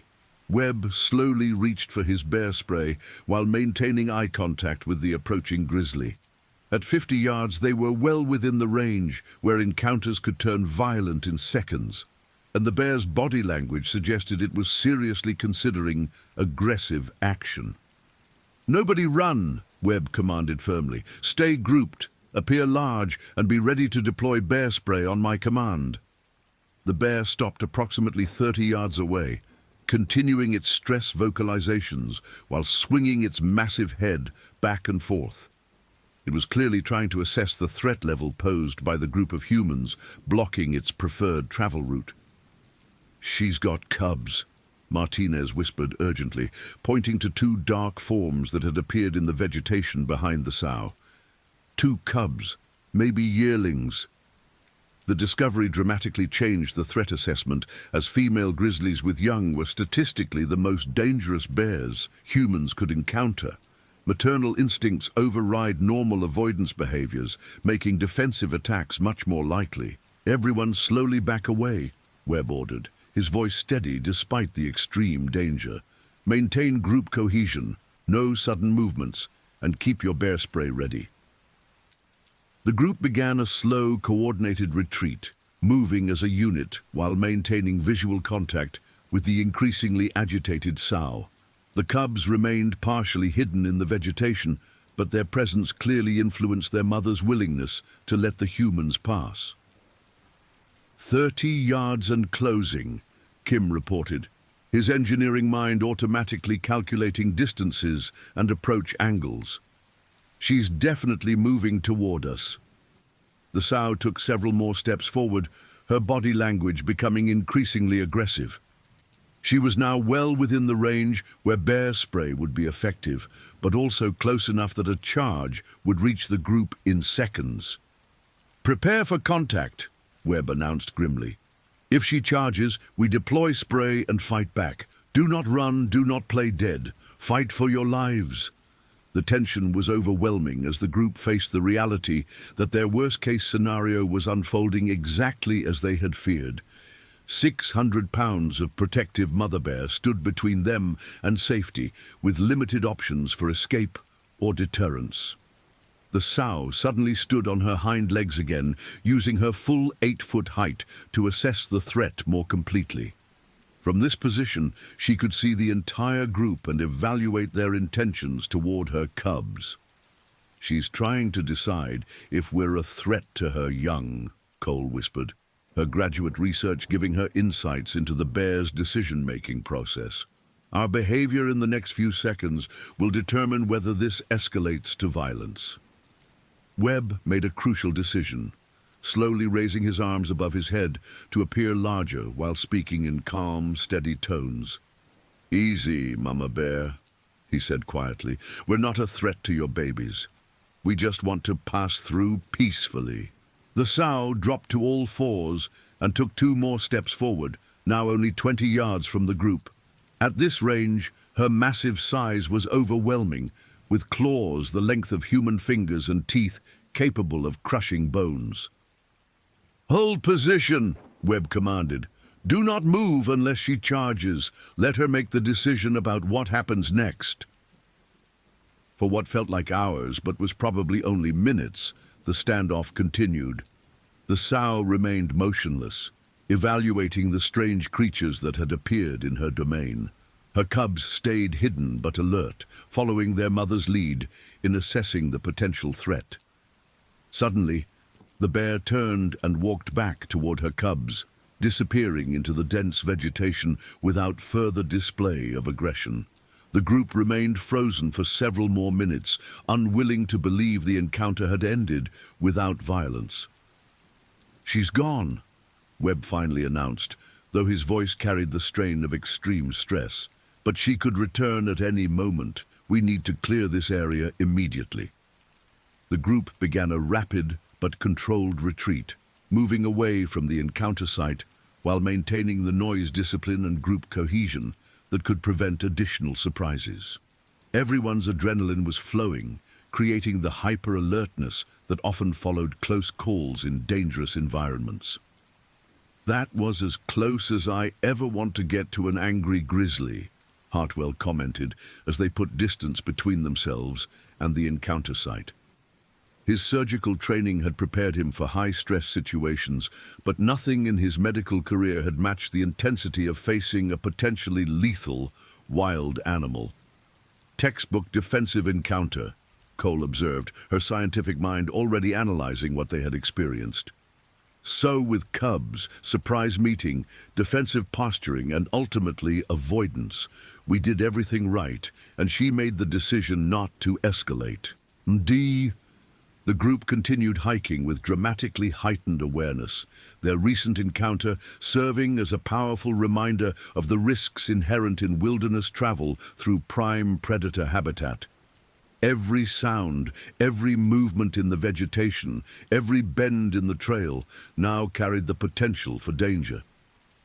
"How much farther to the trailhead?" Richardson asked, her nursing background making her acutely aware of how far they were from medical help if the next encounter went differently. "About 8 miles, Webb replied, consulting his GPS and map. "We're through the worst of the grizzly habitat, but we need to stay alert until we reach the parking area." The trail gradually began descending toward lower elevations, with the vegetation transitioning from dense forest to more open terrain that offered better visibility and fewer ambush opportunities. The group's pace increased as they anticipated reaching civilization and the safety it represented. "I have cell phone signal," Kim announced as they reached a ridge that provided line of sight to distant communication towers. "First contact with the outside world in 4 days." The discovery prompted a discussion of whether to report their bear encounter to park authorities, who tracked such incidents to better understand human-wildlife interactions and improve safety protocols for future visitors. We should definitely report it, Webb decided. That sow with cubs represents a significant hazard for other backcountry users. The Park Service needs to know about her location and behavior. Cole agreed, noting that citizen reports formed a crucial component of wildlife research and management efforts. The more data they have about bear behavior and location, the better they can advise future visitors and manage human-wildlife conflicts. As they continued descending toward the trailhead, the conversation naturally turned to processing their experiences over 4 days in some of North America's most pristine wilderness. The combination of spectacular scenery, challenging physical demands, and genuine danger had created memories that would last a lifetime. "This has been transformative," Martinez said to Thompson as they walked through a meadow that offered spectacular views of the peaks they had been exploring. "I feel like I understand wilderness in a completely different way now." Thompson nodded, her physical therapy background giving her appreciation for how the journey had challenged their bodies while expanding their comfort zones. There's something about being this far from help that makes you realize what you're actually capable of. The final miles passed quickly, with the group maintaining their vigilance while anticipating the comfort and safety of returning to civilization. The trailhead parking area came into view as they rounded a final bend, its presence marking the end of their wilderness adventure. 4 days, 61 miles, multiple bear encounters, and everyone's safe, Webb announced as they reached their vehicles. That's exactly how these trips should end. The group began the process of gear organization and trip debriefing that marked the transition from wilderness travel back to urban life. Personal belongings were sorted, contact information exchanged, and plans made for future adventures together. "Trip summary for my research," Cole announced as she completed her field notes. 4 days in prime grizzly habitat, multiple wildlife encounters, including 1 close-range defensive situation, successful implementation of safety protocols, and no incidents requiring medical intervention or rescue. Chen and Richardson discussed the medical aspects of their journey, noting how wilderness travel presented unique challenges compared to their hospital-based practices. "The isolation really changes your risk calculations," Chen observed. "Prevention becomes absolutely critical when definitive care is hours or days away. It makes you appreciate modern medical systems," Richardson agreed, "but it also shows what the human body is capable of when we challenge it in natural environments." Kim reviewed his photographic and video documentation of the trip, planning the multimedia presentation that would share their experiences with colleagues and friends who might never venture into such remote country themselves. "The footage from that bear encounter is incredible," he said, reviewing the video on his camera's LCD screen. "Obviously terrifying to live through, but it perfectly demonstrates the realities of wilderness travel in grizzly country." As the group prepared to return to their respective homes and urban lives, the conversation inevitably turned to future adventures and the ways their wilderness experience would influence their daily perspectives and priorities. "I'm already planning my next trip," Valdez announced, despite having struggled with the physical demands at times. "This has shown me what's possible when you push beyond your comfort zone." Patterson nodded enthusiastically, his own transformation from sedentary physician to accomplished wilderness traveler serving as inspiration for others facing similar transitions. 6 months ago, I would never have believed I could handle 4 days in grizzly country. Now I'm thinking about Alaska. The return drive to civilization provided time for reflection and processing, with conversations gradually shifting from immediate trip experiences to broader questions about wilderness, wildlife, and humanity's relationship with natural environments. What strikes me most is how little space we actually need to impact these ecosystems, Foster observed as they drove through the Flathead Valley. Bears need huge territories to survive, and human development fragments their habitat in ways that can't be easily reversed. Martinez, with her environmental law background, noted the policy implications of their wilderness experience. Every road, every development, every increase in recreational use changes the dynamic for wildlife. Finding the balance between access and preservation is one of the great challenges of our time.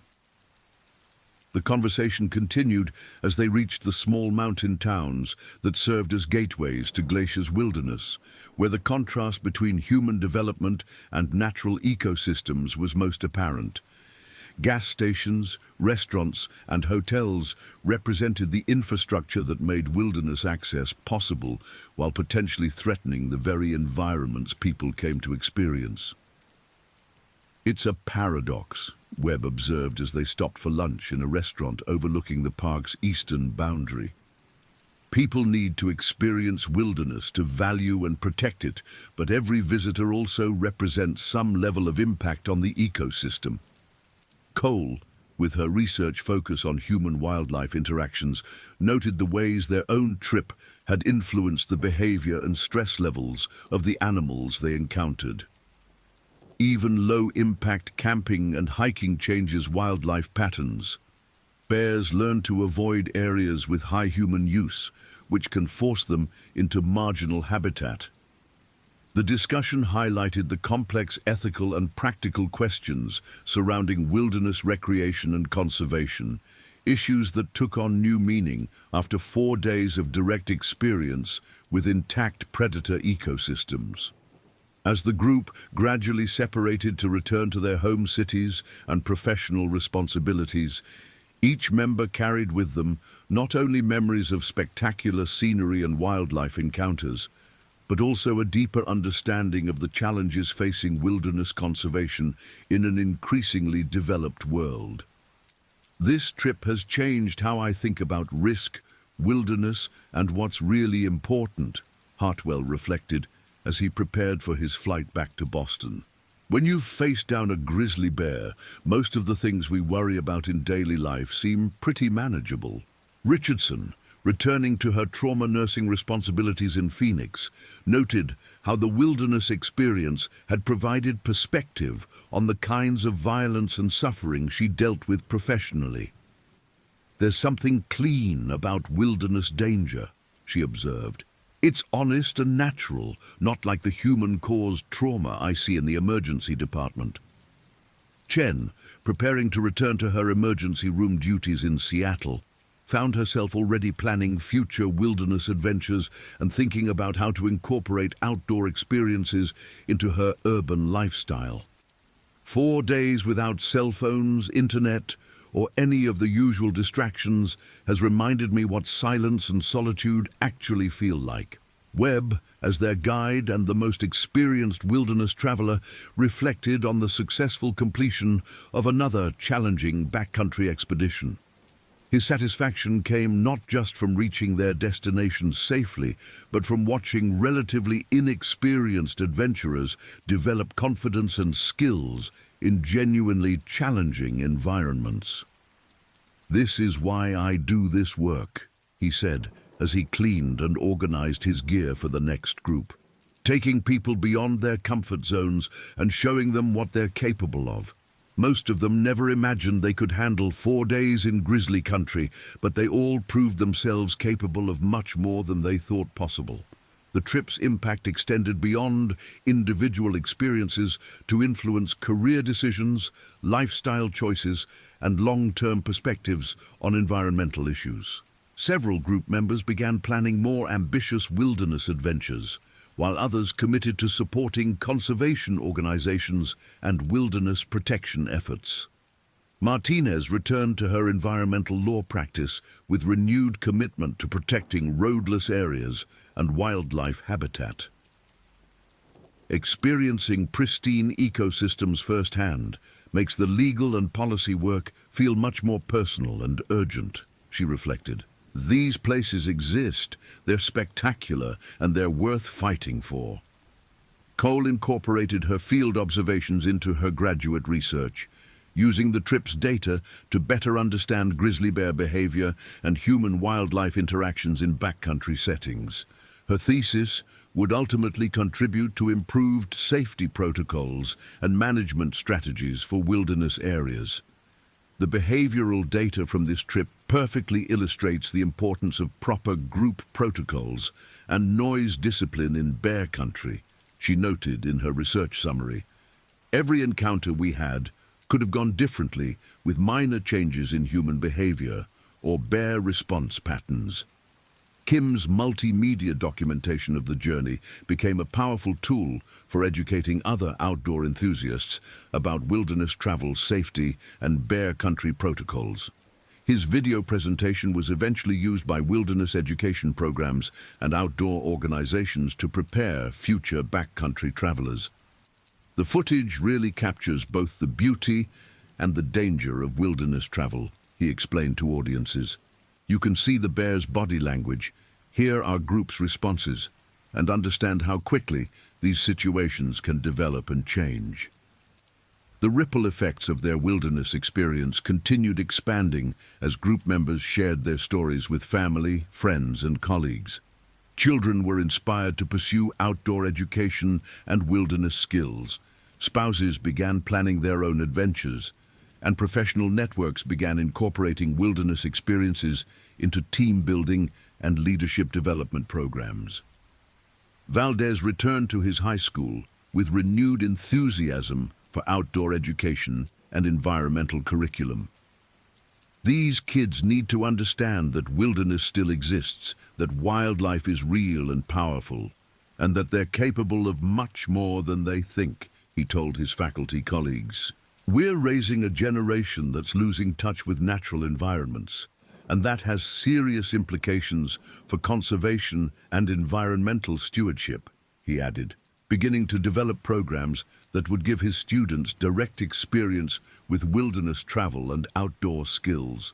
Patterson's transformation from sedentary physician to accomplished wilderness traveler became a powerful example for his medical colleagues and patients facing their own health and lifestyle challenges. If a 57-year-old cardiologist can handle 4 days in grizzly country, most people can handle much more than they think possible, he told patients struggling with exercise and lifestyle modifications. His experience also influenced his medical practice, giving him deeper appreciation for the restorative power of natural environments and physical challenges. There's something about wilderness travel that addresses stress, depression, and lifestyle-related health problems in ways that traditional medical interventions can't match, he observed. Thompson incorporated her wilderness experience into her physical therapy practice, using outdoor challenges and natural movement patterns to help clients recover from injuries and develop functional strength. The human body evolved for this kind of activity, she explained to patients. Gym exercises can't replicate the proprioceptive challenges and varied movement patterns that natural terrain provides. Her wilderness experience also led to the development of outdoor therapy programs that combined traditional rehabilitation techniques with hiking, camping, and wilderness skills training. Recovery is as much about confidence and mental resilience as it is about physical healing, she noted. Foster's geological expertise took on new dimensions after experiencing glaciers' landscapes firsthand. Her academic understanding of glacial processes, mountain building, and ecosystem development was enriched by direct observation of these phenomena in pristine environments. There's a difference between understanding mountain building processes intellectually and actually standing in landscapes shaped by glaciers and tectonic forces, she reflected. The field experience gives scale and context that you can't get from textbooks or laboratory studies. Her renewed appreciation for pristine mountain environments influenced her research priorities, leading to increased focus on climate change impacts on high-elevation ecosystems and the geological processes that maintain mountain landscapes. The group's shared experience created lasting bonds that extended well beyond their 4 days in the wilderness. Regular reunions, shared adventures, and ongoing communication maintained the relationships forged under challenging and transformative circumstances. There's something about facing danger together that creates permanent connections, Webb observed. These people went through genuine stress and challenge as a team, and that creates trust and friendship that lasts. Annual reunion trips became a tradition, with the group returning to different wilderness areas to continue exploring while maintaining their connection to the natural world. Each subsequent adventure built on skills and confidence developed during their glacier experience. That first trip was transformative, but it was also just the beginning, Martinez noted during their second annual reunion. Once you've experienced real wilderness, you need to keep going back to maintain that connection and continue growing. The economic impact of their wilderness experience extended beyond individual spending to influence career choices, relocation decisions, and investment priorities. Several group members moved to communities with better access to wilderness areas, while others made significant financial commitments to conservation organizations and outdoor education programs. The economic value of wilderness experiences is often underestimated, Foster observed. When people have life-changing experiences in natural environments, they make economic decisions that support conservation and outdoor recreation for years afterward. The group's collective advocacy for wilderness protection and funding for outdoor education programs contributed to policy changes and increased funding for conservation efforts. Their personal stories and photographic documentation provided powerful tools for environmental organizations working to protect roadless areas and wildlife habitat. Personal testimony from people who have actually experienced pristine wilderness is much more powerful than abstract arguments about ecosystem services or biodiversity, Martinez noted during a legislative hearing on wilderness designation. When you've faced a grizzly bear in its natural habitat, you understand what we're trying to protect. Educational institutions began incorporating their trip documentation into curriculum materials for outdoor education, wilderness safety, and environmental studies programs. Webb's guidance techniques and the group's safety protocols became case studies for wilderness leadership training programs. This trip perfectly illustrates the risk management strategies and group dynamics that are essential for safe wilderness travel, noted an instructor at a wilderness medicine school. The video documentation shows how proper preparation and protocol implementation can prevent dangerous situations from becoming disasters. The long-term environmental impact of their wilderness experience was perhaps most significant in its influence on lifestyle choices and consumption patterns. Group members became more conscious consumers, choosing products and services based on environmental impact rather than convenience or cost alone. When you've experienced ecosystems functioning without human interference, you become much more aware of how your daily choices affect those systems, Chen observed. Everything from transportation to food choices to housing decisions gets filtered through questions about environmental impact. The group's collective carbon footprint decreased significantly as members chose local recreation opportunities over distant travel, invested in energy-efficient housing and transportation, and modified their consumption patterns to minimize environmental impact. Wilderness experiences create environmental advocates in ways that education and media can't match, Cole noted in her research summary. Direct experience with intact ecosystems motivates long-term behavior changes that support conservation goals. The medical and psychological benefits of their wilderness experience continued manifesting years after the trip, with group members reporting improved stress management, better physical fitness, and enhanced resilience in facing professional and personal challenges. There's something about wilderness travel that builds confidence and perspective that translates to all areas of life, Richardson observed. When you know you can handle 4 days in grizzly country, most workplace stress seems pretty manageable. Mental health professionals began incorporating wilderness experiences into treatment protocols for depression, anxiety, and post-traumatic stress disorders, using the group's trip documentation as evidence for the therapeutic value of challenging outdoor experiences. Wilderness travel addresses multiple psychological needs simultaneously: physical challenge, social connection, environmental beauty, and personal growth, noted a therapist who began using outdoor adventures in treatment programs. The combination is more powerful than any single intervention we can provide in clinical settings. The group's experience also contributed to research on aging and adventure, with several members' health improvements serving as data points for studies on how wilderness experiences can maintain physical and cognitive function in older adults. Hartwell's transformation from sedentary physician to accomplished wilderness traveler at age 62 demonstrates that it's never too late to develop new skills and take on physical challenges, noted a researcher studying healthy aging. The psychological and physical benefits he experienced are typical of what we see when older adults engage with challenging natural environments. The technological aspects of their wilderness experience contributed to developments in safety equipment and communication systems for backcountry travelers.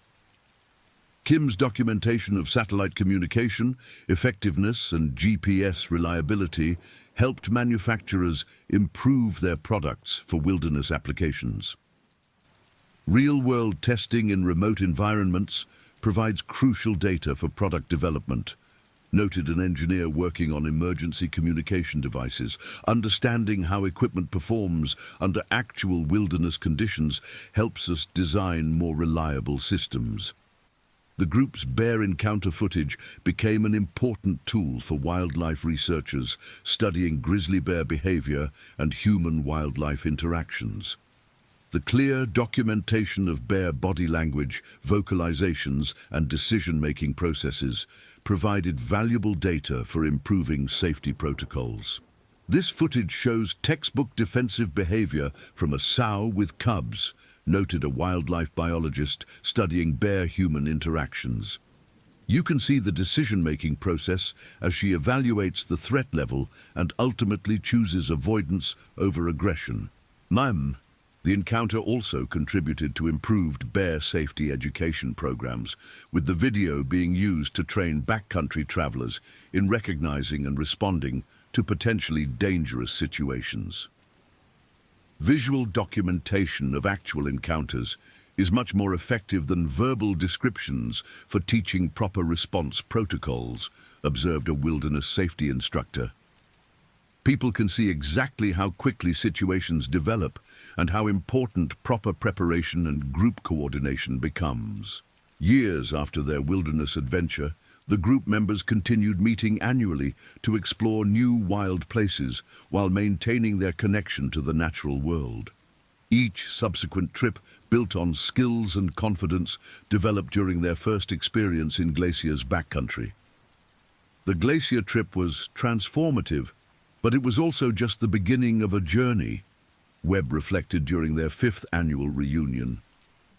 Once people discover what they're capable of in wilderness settings, they usually want to keep pushing their boundaries and exploring new places. The group's subsequent adventures took them to increasingly remote and challenging environments: Alaska's Brooks Range, Utah's Canyon Country, the Wind River Wilderness, and eventually international destinations, including Patagonia and the Canadian Rockies. Each trip builds on the previous one, Cole observed. Skills develop, confidence grows, and people become capable of adventures they never would have considered before that first experience with grizzly bears. The cumulative impact of their wilderness experiences created a network of environmental advocates with first-hand knowledge of multiple ecosystems and conservation challenges. Their collective voice became increasingly influential in policy discussions and conservation funding decisions. When people have experienced multiple wilderness areas over several years, they develop a comprehensive understanding of conservation challenges that's hard to achieve through education alone, Martinez noted. They become effective advocates because they can speak from personal experience about what we're trying to protect. The economic impact of their ongoing wilderness adventures extended to support for local communities in gateway areas, with the group consistently choosing locally owned outfitters, guides and accommodations for their trips. Sustainable outdoor recreation means supporting the communities that depend on wilderness access for their economic survival, Foster observed. When wilderness travelers spend money locally and advocate for conservation funding, they create economic incentives for protecting wild places. The group's documentation of their various adventures became a comprehensive multimedia archive of wilderness experiences that was eventually donated to environmental organizations and educational institutions for ongoing use in advocacy and education programs. This collection represents thousands of hours of wilderness experience and documentation, Webb noted. It's a resource that can inspire and educate future generations of wilderness travelers and environmental advocates. The influence of their initial glacier experience continued expanding as group members assumed leadership roles in outdoor organizations, environmental groups, and wilderness education programs. Their combination of practical experience and professional expertise made them effective advocates for wilderness protection and outdoor education funding. Credibility in conservation advocacy comes from combining professional expertise with genuine wilderness experience, Martinez observed. People listen when you can speak from personal knowledge about both the legal challenges and the field realities of wilderness protection. 10 years after their first wilderness adventure together, the group gathered for a special reunion trip back to Glacier National Park, retracing their original route while reflecting on the ways their lives had been shaped by those 4 transformative days in grizzly country. It's remarkable how much has changed, Chen observed as they stood at the same overlook where they had watched their first grizzly bear feeding in the berry patches. Careers, perspectives, priorities, everything shifted after this experience. The return trip provided opportunities to assess changes in the ecosystem, wildlife populations and management challenges that had developed over the intervening decade. Climate change impacts were clearly visible in glacier recession and shifting vegetation patterns. The bears are still here, but everything else is changing, Cole noted. Now, Doctor. Cole, with a completed PhD and position as a wildlife research scientist. Glacier recession, warming temperatures and shifting precipitation patterns are changing the entire ecosystem. The group's scientific and professional expertise allowed them to document environmental changes while processing their personal growth and development over the intervening years. Their wilderness experience had become a foundation for ongoing learning and environmental advocacy. This place taught us what we were capable of, Webb reflected as they prepared to leave Glacier for what might be their final group trip to the park. But more importantly, it taught us what's worth protecting and why that protection requires ongoing commitment and action. The legacy of their wilderness experience continued expanding through the people they inspired, the programs they supported, and the policies they influenced. Their 4 days in grizzly country had become the foundation for decades of environmental advocacy and wilderness education. Every person who has a transformative wilderness experience becomes a potential advocate for conservation, Patterson observed. The challenge is creating opportunities for more people to have those experiences while protecting the wild places that make them possible. The ongoing impact of their adventure illustrated the profound ways that wilderness experiences can shape individual lives while contributing to broader conservation efforts. Their story became a testament to the transformative power of direct contact with intact natural ecosystems and the importance of maintaining wild places for future generations. Wilderness changed us, and we've spent years trying to ensure it will be there to change others, Martinez concluded as they completed their return journey. That's the real legacy of any wilderness experience, not just personal transformation, but commitment to protecting the places and creatures that make transformation possible.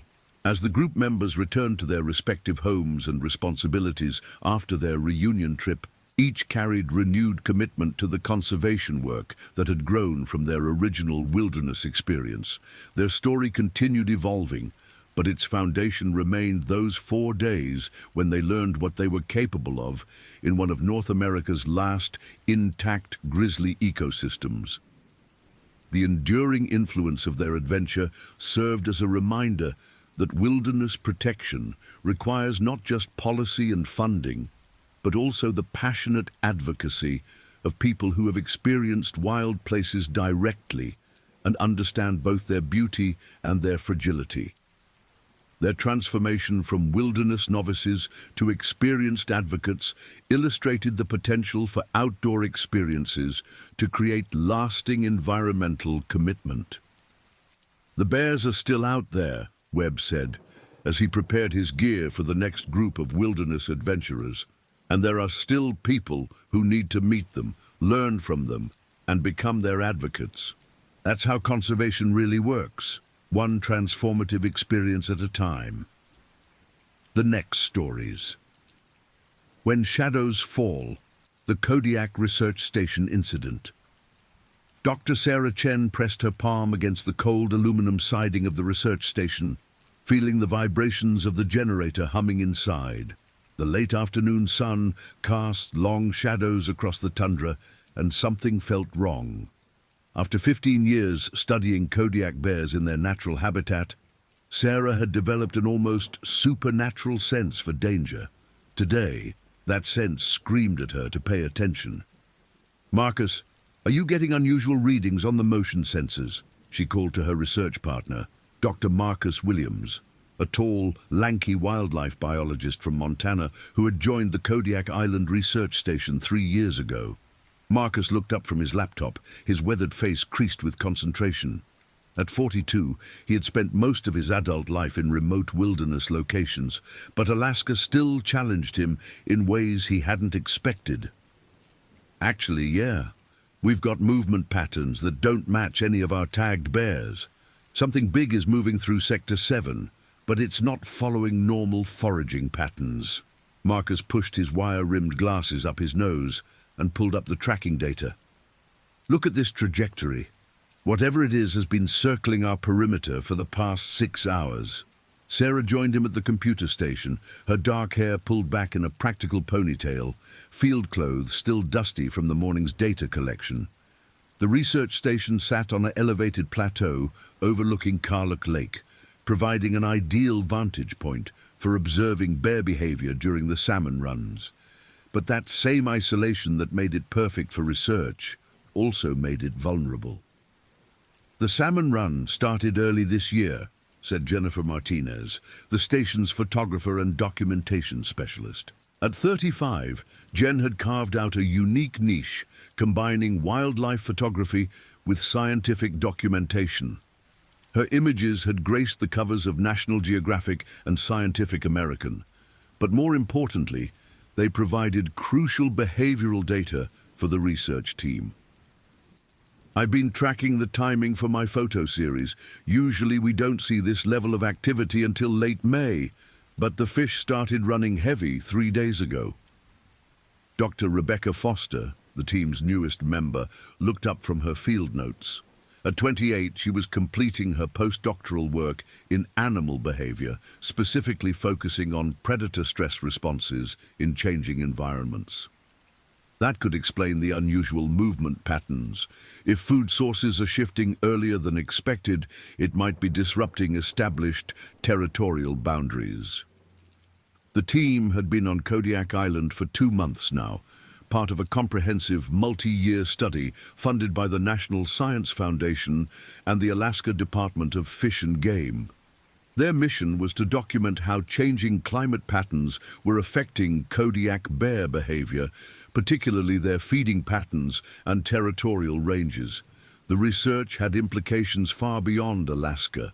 Understanding how apex predators adapted to environmental changes could provide insights into ecosystem resilience worldwide. Tom Hendricks, their pilot and logistics coordinator, emerged from the supply shed carrying a radio. At 55, Tom was a bush pilot legend who had been flying in Alaska for over 30 years. His weathered hands could navigate a small plane through weather that would ground commercial aircraft, and his knowledge of the island's geography was encyclopedic.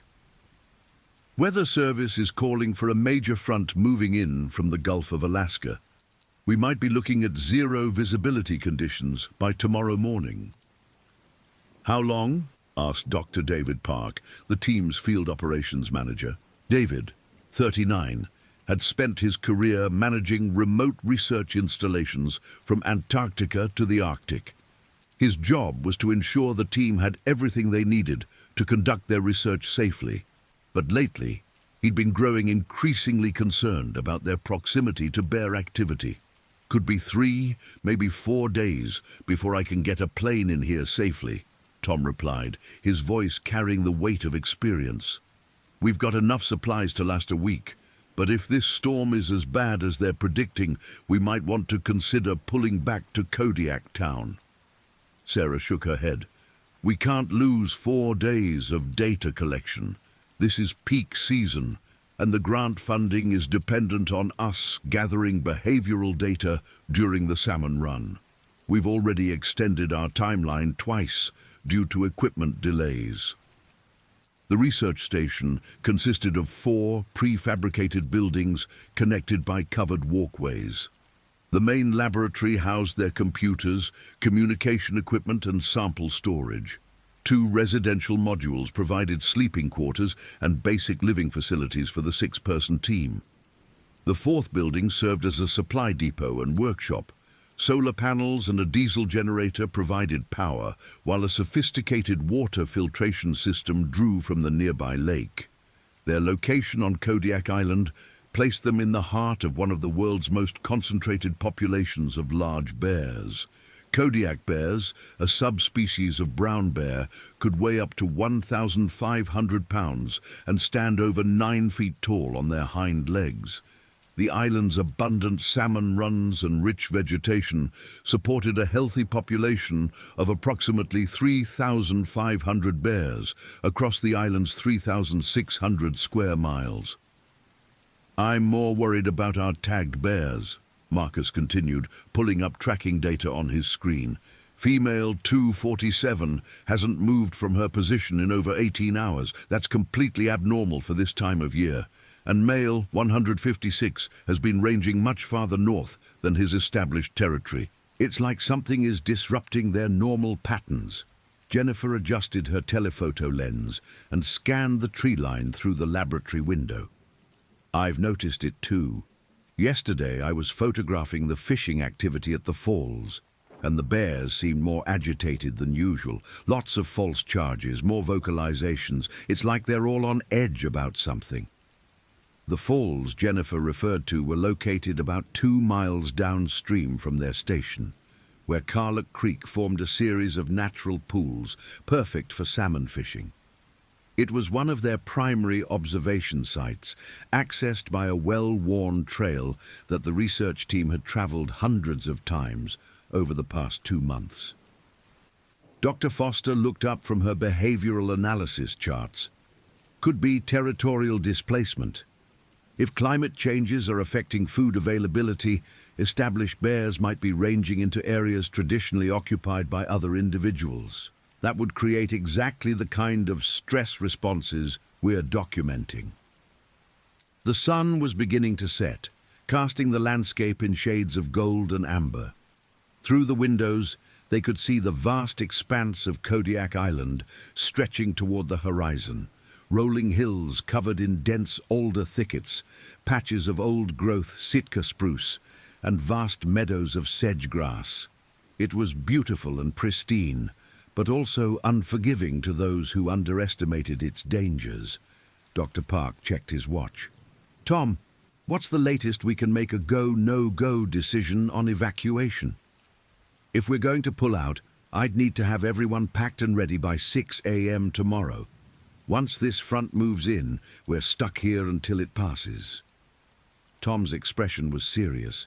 He'd seen too many situations where people waited too long to leave remote locations. Sarah felt the weight of leadership pressing down on her. As the principal investigator, the decision was ultimately hers. The research they were conducting was groundbreaking, the first comprehensive study of its kind on Kodiak bears. The data they collected could influence wildlife management policies across North America. But she also had a responsibility to her team's safety. "Let's continue monitoring the situation tonight," she decided. "Marcus, I want hourly updates on all tagged animal movements. Jennifer, can you set up the night vision cameras to monitor our immediate perimeter? Rebecca, pull together all the behavioral data we've collected over the past week. I want to see if there are patterns we're missing." As the team dispersed to their assigned tasks, Sarah couldn't shake the feeling that they were missing something important. Her experience had taught her to trust her instincts, and every instinct was telling her that something was building toward a confrontation. The evening passed quietly, with the team taking turns monitoring the sensor arrays and maintaining their research logs. Around 10 p.m., Marcus noticed something on the motion detectors. "Sarah, you need to see this." His voice was tight with concern. The sensor display showed a large heat signature moving slowly but steadily toward their position from the northwest. "Whatever it is, it's big, really big, and it's been maintaining a direct course toward us for the past 40 minutes. Jennifer grabbed her night vision camera and moved to the window facing northwest. Through the viewfinder, she could see a massive shape moving through the brush about 800 meters from their station. "Jesus Christ," she whispered. "That's the biggest bear I've ever seen." The animal was massive even by Kodiak standards, easily over 10 feet tall when it briefly reared up on its hind legs to scan the area. Its fur was dark brown, almost black in the night vision image, and its movements were purposeful and deliberate. "It's not one of our tagged animals," Marcus confirmed, checking the radio frequency monitors. "None of our collared bears are showing on the tracking system in this area." Dr. Foster pulled up her behavioral analysis data. "Solitary approach, direct movement pattern, no foraging behavior. This is either territorial investigation or—" She paused, not wanting to voice her concern. "Or what?" David asked. "Or food-seeking behavior directed at human activity. Sometimes bears associate human settlements with easy food sources. Our generator, our cooking, the diesel fuel. It all creates scent signatures that can attract curious bears." Tom grabbed his rifle from the equipment locker. As their safety coordinator, he was licensed to carry firearms for emergency protection, though they'd never needed to use them. "Everyone away from the windows. I'm going to try to discourage it with noise." He stepped onto the covered walkway between buildings and fired a warning shot into the air. The crack of the rifle echoed across the tundra, followed by absolute silence. Through the night vision camera, Jennifer watched the massive bear stop and turn toward the sound. "It's not running," she reported. "It's stopped, but it's not leaving. It's looking directly at us." For several minutes the bear remained motionless, as if evaluating the situation. Then, slowly, it began moving toward them again. "That's not normal behavior," Dr. Foster said quietly. "Most bears would retreat after a warning shot. This one seems to be investigating the source of the noise." Sarah made a decision. "Everyone into the main lab. Tom, bring your rifle. We're going to secure the building and wait for it to lose interest." The team gathered in the main laboratory, the most substantial of their buildings. Tom positioned himself near the door with his rifle, while the others monitored the situation through the windows and camera feeds. The bear continued its approach, now less than 300 meters away. "Look at its gait," Marcus observed. "That's not normal foraging movement. There's something wrong with this animal." As the bear moved closer, they could see more details through the night vision cameras. Its left ear was torn, and there appeared to be scarring along its face and neck. Most disturbing was its behavior. Instead of the cautious, alert movement typical of wild bears, this animal moved with a kind of deliberate aggression. "This could be a displaced male," Rebecca suggested. "If it's been driven out of its normal territory by a larger, more dominant bear, it might be desperate for food sources. Hungry bears are much more likely to approach human settlements." Jennifer continued documenting the encounter, taking both still photographs and video through the night vision equipment. Whatever happened, they would have a complete record for later analysis. The bear reached the perimeter of their compound and began circling the buildings. They could hear it moving around outside, occasionally bumping against the walls. At one point it tried to access the supply shed, but the metal door held firm. "It's testing our defenses," Tom observed grimly. "This isn't random behavior. This animal is evaluating our site as a potential food source." Hours passed, with the bear continuing to circle their compound. None of the team members slept, taking turns monitoring its movements and maintaining radio contact with the outside world. Sarah sent regular updates to their base station in Kodiak, but with the approaching storm, communication was becoming increasingly difficult. Around 3 a.m., the bear appeared to lose interest and wandered back toward the tree line, but it didn't leave entirely. The motion sensors showed it had taken up a position about 500 meters away, where it remained stationary. "It's watching us," Marcus said quietly. "That's not normal bear behavior at all." As dawn approached, the weather front that Tom had predicted began to move in. Heavy clouds obscured the mountains to the west, and the wind picked up significantly. The bear was no longer visible from their windows, but the motion sensors indicated it was still in the vicinity. "We need to make a decision," Sarah announced as the team gathered for an emergency meeting. "Tom says this might be our last chance to evacuate before the storm hits, but if we leave now, we lose not only the research time, but also the opportunity to study this unusual behavior." "The safety protocols are clear," David interjected. "Any time we have a potentially dangerous wildlife encounter, evacuation is the recommended response." But Jennifer had a different perspective. "This could be exactly the kind of behavioral data we came here to collect. Climate change is disrupting traditional patterns, and we might be witnessing a new type of human-bear interaction. If we can document this properly, it could be incredibly valuable for wildlife management." Dr. Foster nodded in agreement. "The behavioral patterns we've observed don't match anything in the literature. This could represent an adaptation to changing environmental conditions." Tom's expression was skeptical. "I've seen problem bears before, and this one has all the warning signs. Lack of fear of humans, persistent investigation of human settlements, aggressive posturing. In my experience, situations like this don't end well." Marcus pulled up the tracking data from their motion sensors. "Look at this movement pattern from last night. It's not random wandering.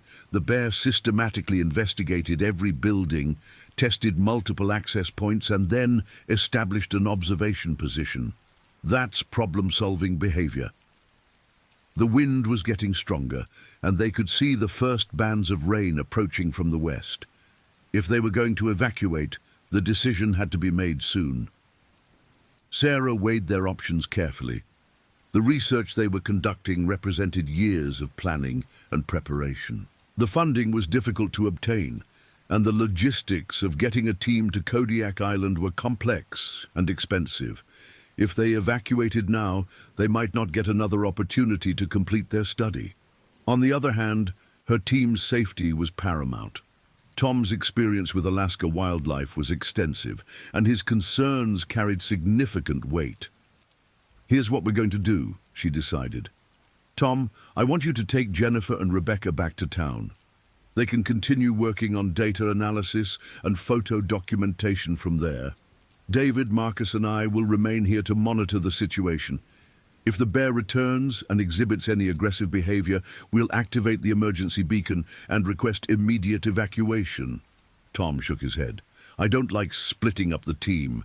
If something goes wrong, 3 people can't provide adequate backup for each other." "It's a calculated risk," Sarah replied.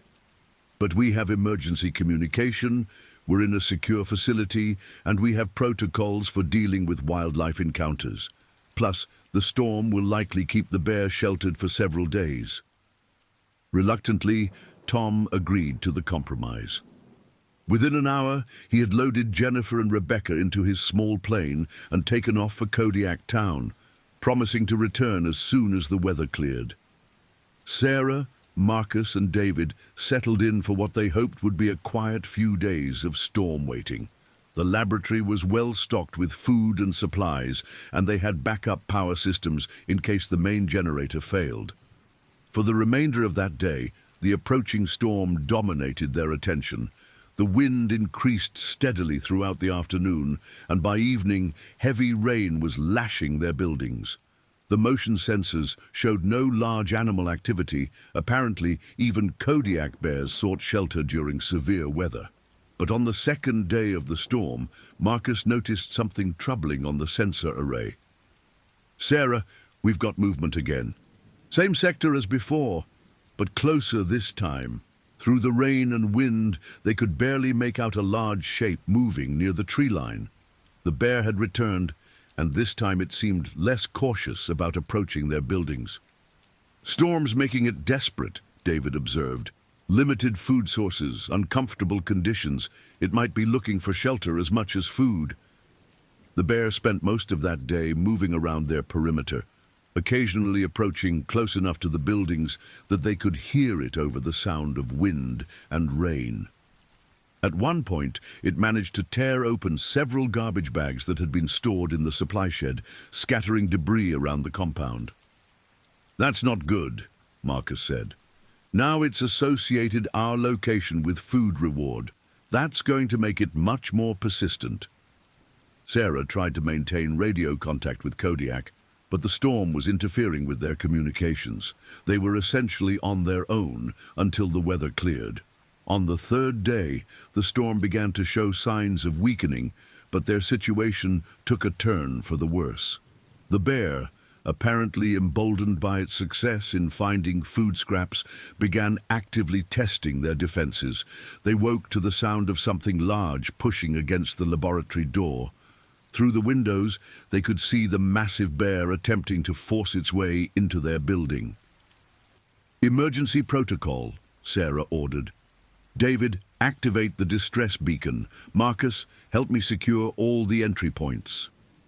The distress beacon would alert rescue services to their situation, but with the storm still active, immediate help was unlikely.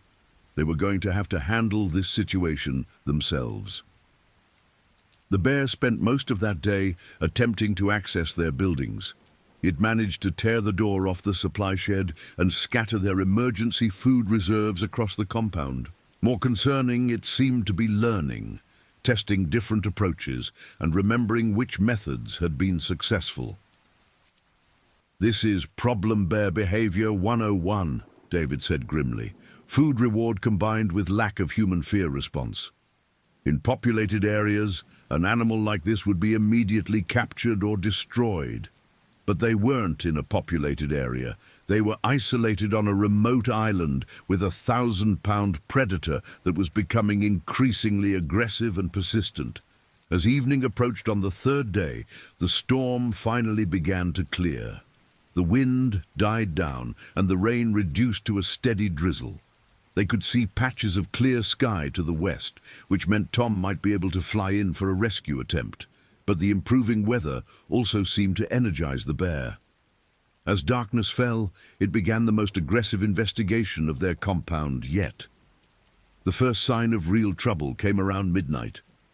Sarah was monitoring the sensor array when she heard a loud crash from the direction of the supply depot. "It's not just investigating anymore," she reported. "It's actively trying to break into our buildings."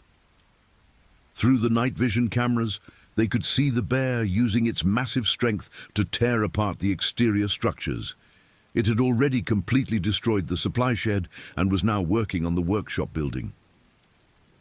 "We need to be ready to move," Marcus said, checking their emergency evacuation supplies.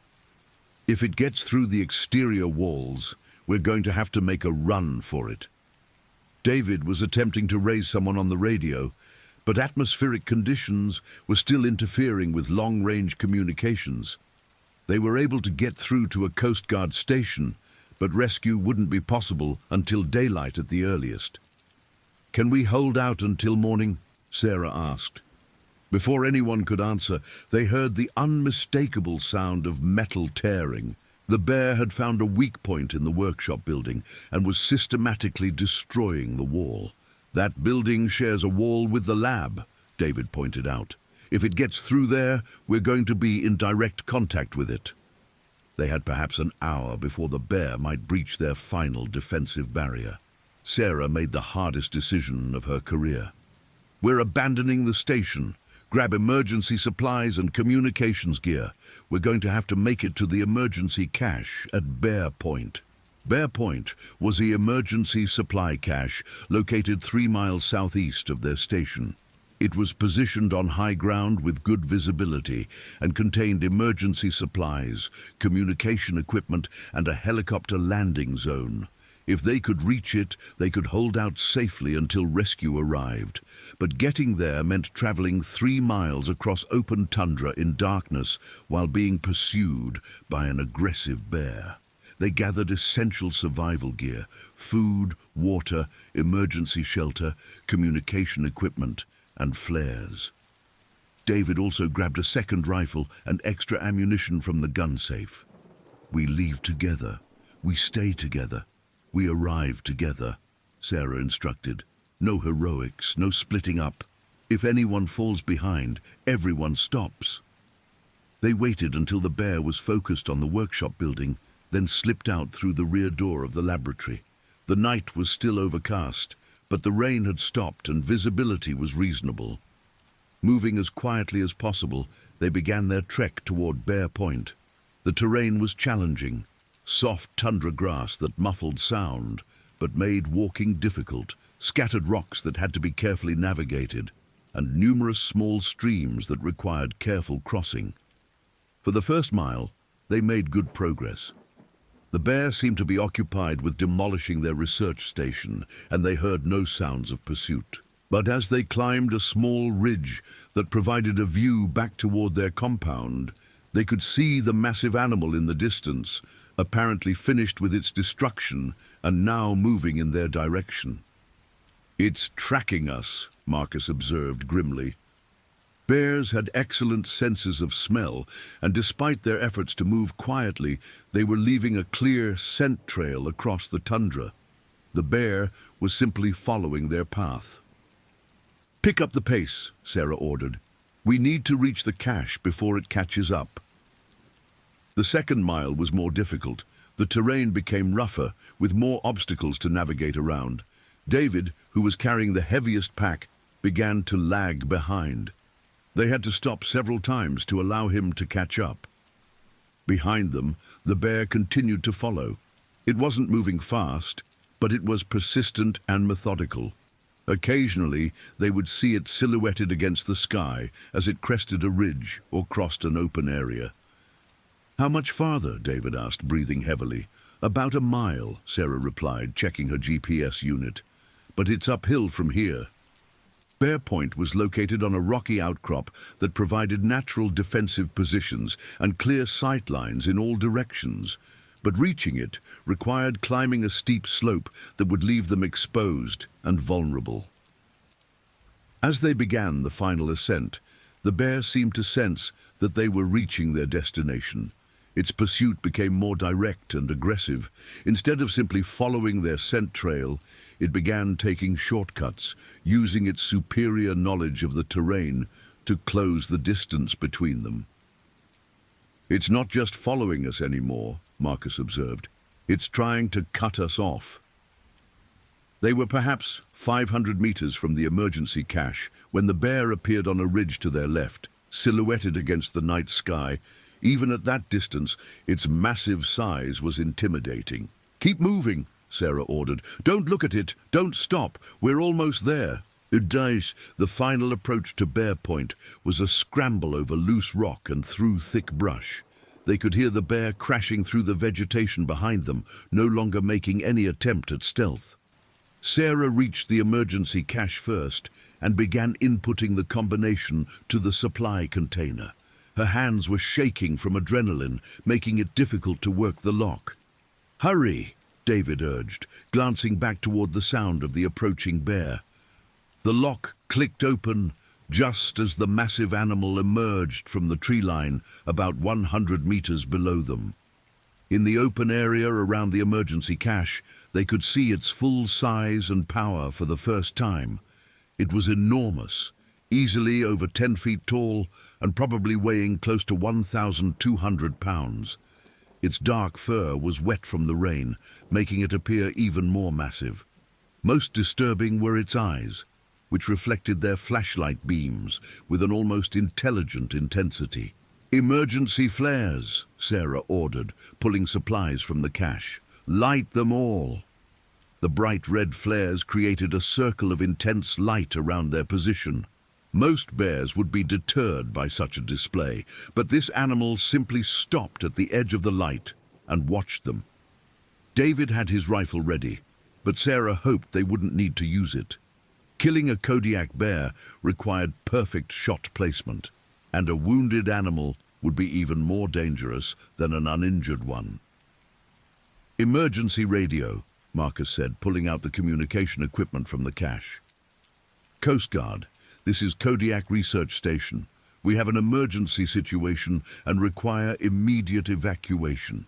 The response was immediate. "Research Station, this is Coast Guard Kodiak. We have your distress beacon. Rescue helicopter is preparing for launch. Can you hold your position for approximately 90 minutes? Sarah looked at the massive bear watching them from the edge of the light. "Affirmative, Coast Guard. We are at Bear Point Emergency Cache with adequate defensive positions, but we have a very persistent problem bear that has been pursuing us."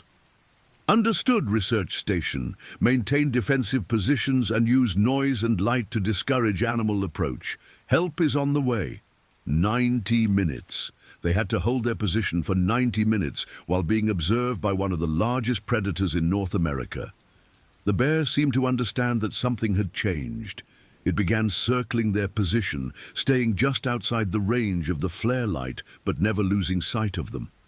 Occasionally, it would test their defenses by moving closer, but David's warning shots kept it at a respectful distance. As dawn began to break, they could better assess their situation. The emergency cache was positioned on a rocky outcrop with good defensive positions and clear sight lines. They had adequate supplies and ammunition. Most importantly, they had communication with rescue services, but the bear showed no signs of losing interest. If anything, the daylight seemed to make it more bold. It had taken up a position about 50 meters away where it could observe them while remaining in partial cover. "That's not normal behavior," Marcus observed. "Most bears would have given up by now." Sarah studied the animal through binoculars. Now that she could see it clearly in daylight, she noticed several things that concerned her. The scarring she had observed earlier was more extensive than she had realized. The bear's left ear was not just torn, but missing entirely. There were multiple scars across its face and neck, suggesting it had been in serious conflicts with other bears. This might be a displaced individual, she theorized. If it lost a territorial fight with a larger male, it could be desperate for food sources. That would explain its persistence and lack of fear. The minutes ticked by slowly as they maintained their defensive perimeter. The bear continued its patient observation, occasionally moving to different positions, but never leaving the area. Finally, they heard the distant sound of helicopter rotors. The Coast Guard rescue aircraft appeared over the horizon, flying low and fast toward their position. The bear's reaction to the helicopter was immediate and dramatic. Instead of fleeing, as most wild animals would, it became agitated and aggressive. It began pacing back and forth, vocalizing loudly, and displaying the kind of threatening behavior that indicated it felt cornered. "That's not good," David observed, raising his rifle. Helicopters sometimes trigger aggressive responses in animals that feel trapped. The Coast Guard pilot's voice came over the radio. "Research station, we have visual on your position and the bear. We're going to approach from the east and deploy a rescue basket. Can you reach the pickup point?" The designated pickup point was about 30 meters from their current position, in a small clearing that would allow the helicopter to hover safely. But reaching it would require moving through the area that the bear was now patrolling. "We're going to have to make a run for it," Sarah decided. "Stay together, move fast, and don't look back." They gathered their essential gear and prepared to move. The helicopter was approaching from the east, its rotors creating a tremendous noise that seemed to further agitate the bear. "Go!" Sarah shouted. They ran together toward the pickup point, David bringing up the rear with his rifle ready. The bear saw them moving and immediately began pursuing, its massive bulk covering ground with surprising speed. They reached the clearing just as the rescue basket touched down. Marcus dove in first, followed by Sarah. David was still 10 meters away when the bear broke through the tree line, moving faster than any of them had thought possible. "David!" Sarah screamed. David turned and fired 2 quick shots at the approaching bear. The first shot went wide, but the second caught the animal in the shoulder, spinning it around but not stopping it. He reached the rescue basket just as the wounded bear arrived at the clearing. The helicopter pilot immediately began lifting away, but they weren't quite clear when the bear reared up on its hind legs and swiped at the rising basket. Its massive paw missed David by inches, but the downdraft from the helicopter rotors knocked the bear off balance, and it tumbled backward into the brush.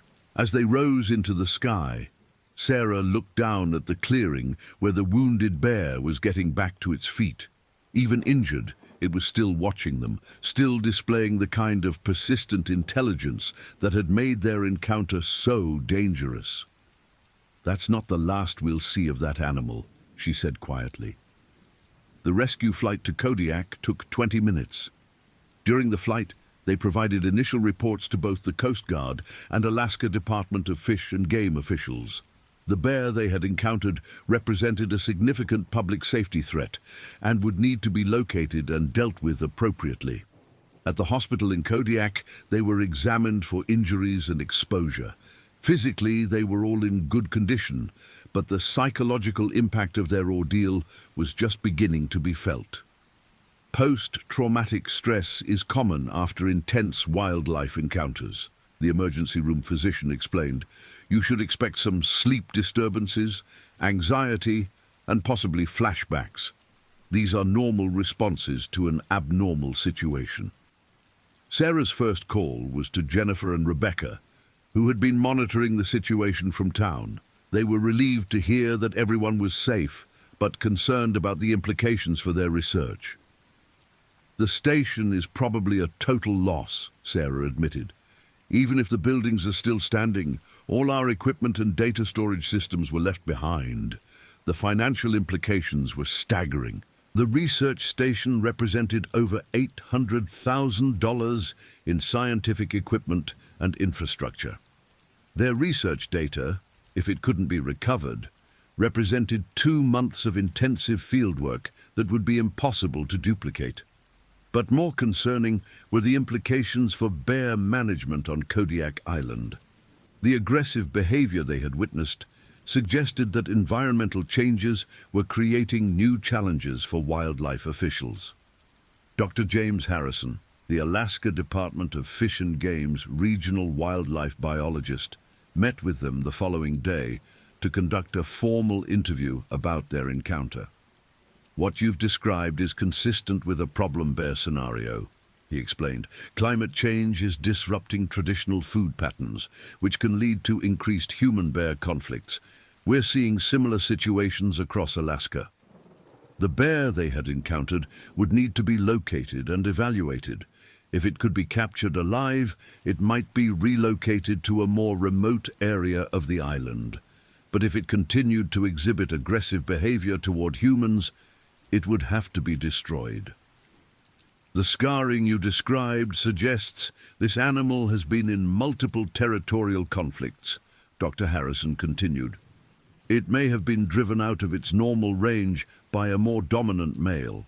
Displaced bears often become problem animals because they're forced to seek food sources in unfamiliar areas. A search and recovery team would be dispatched to their research station to assess the damage and attempt to recover their scientific equipment. But that operation would have to wait until the problem bear was located and dealt with." Meanwhile, Tom was eager to return to the site to recover his aircraft, which had been left at their improvised landing strip near the research station. But wildlife officials wouldn't allow any civilian aircraft in the area until the bear situation was resolved. "That animal associates human activity with food sources now," Dr. Harrison explained. "Until we can confirm its location and status, the entire area remains off limits." Sarah found herself dealing with more than just the immediate aftermath of their encounter. Word of their experience had reached the media, and reporters were requesting interviews about their bear attack survival story. But Sarah was careful to clarify the details. "We were never actually attacked," she emphasized in interviews. "We had a prolonged encounter with an aggressive bear that exhibited highly unusual behavior, but we were able to avoid direct confrontation through proper emergency procedures." The distinction was important both for accuracy and for public education about bear safety. Most bear encounters could be avoided through proper precautions and knowledge of bear behavior. Their situation had been unusual because of the specific combination of factors: environmental stress on the bear population, isolated location, and extended contact time. Dr. Rebecca Foster, working from their temporary headquarters in Kodiak Town, began analyzing the limited data they had managed to save from their encounter. The motion sensor logs, radio telemetry data, and Jennifer's photographs provided a unique record of extended bear-human interaction. "This could actually be more valuable than our original research plan," she observed.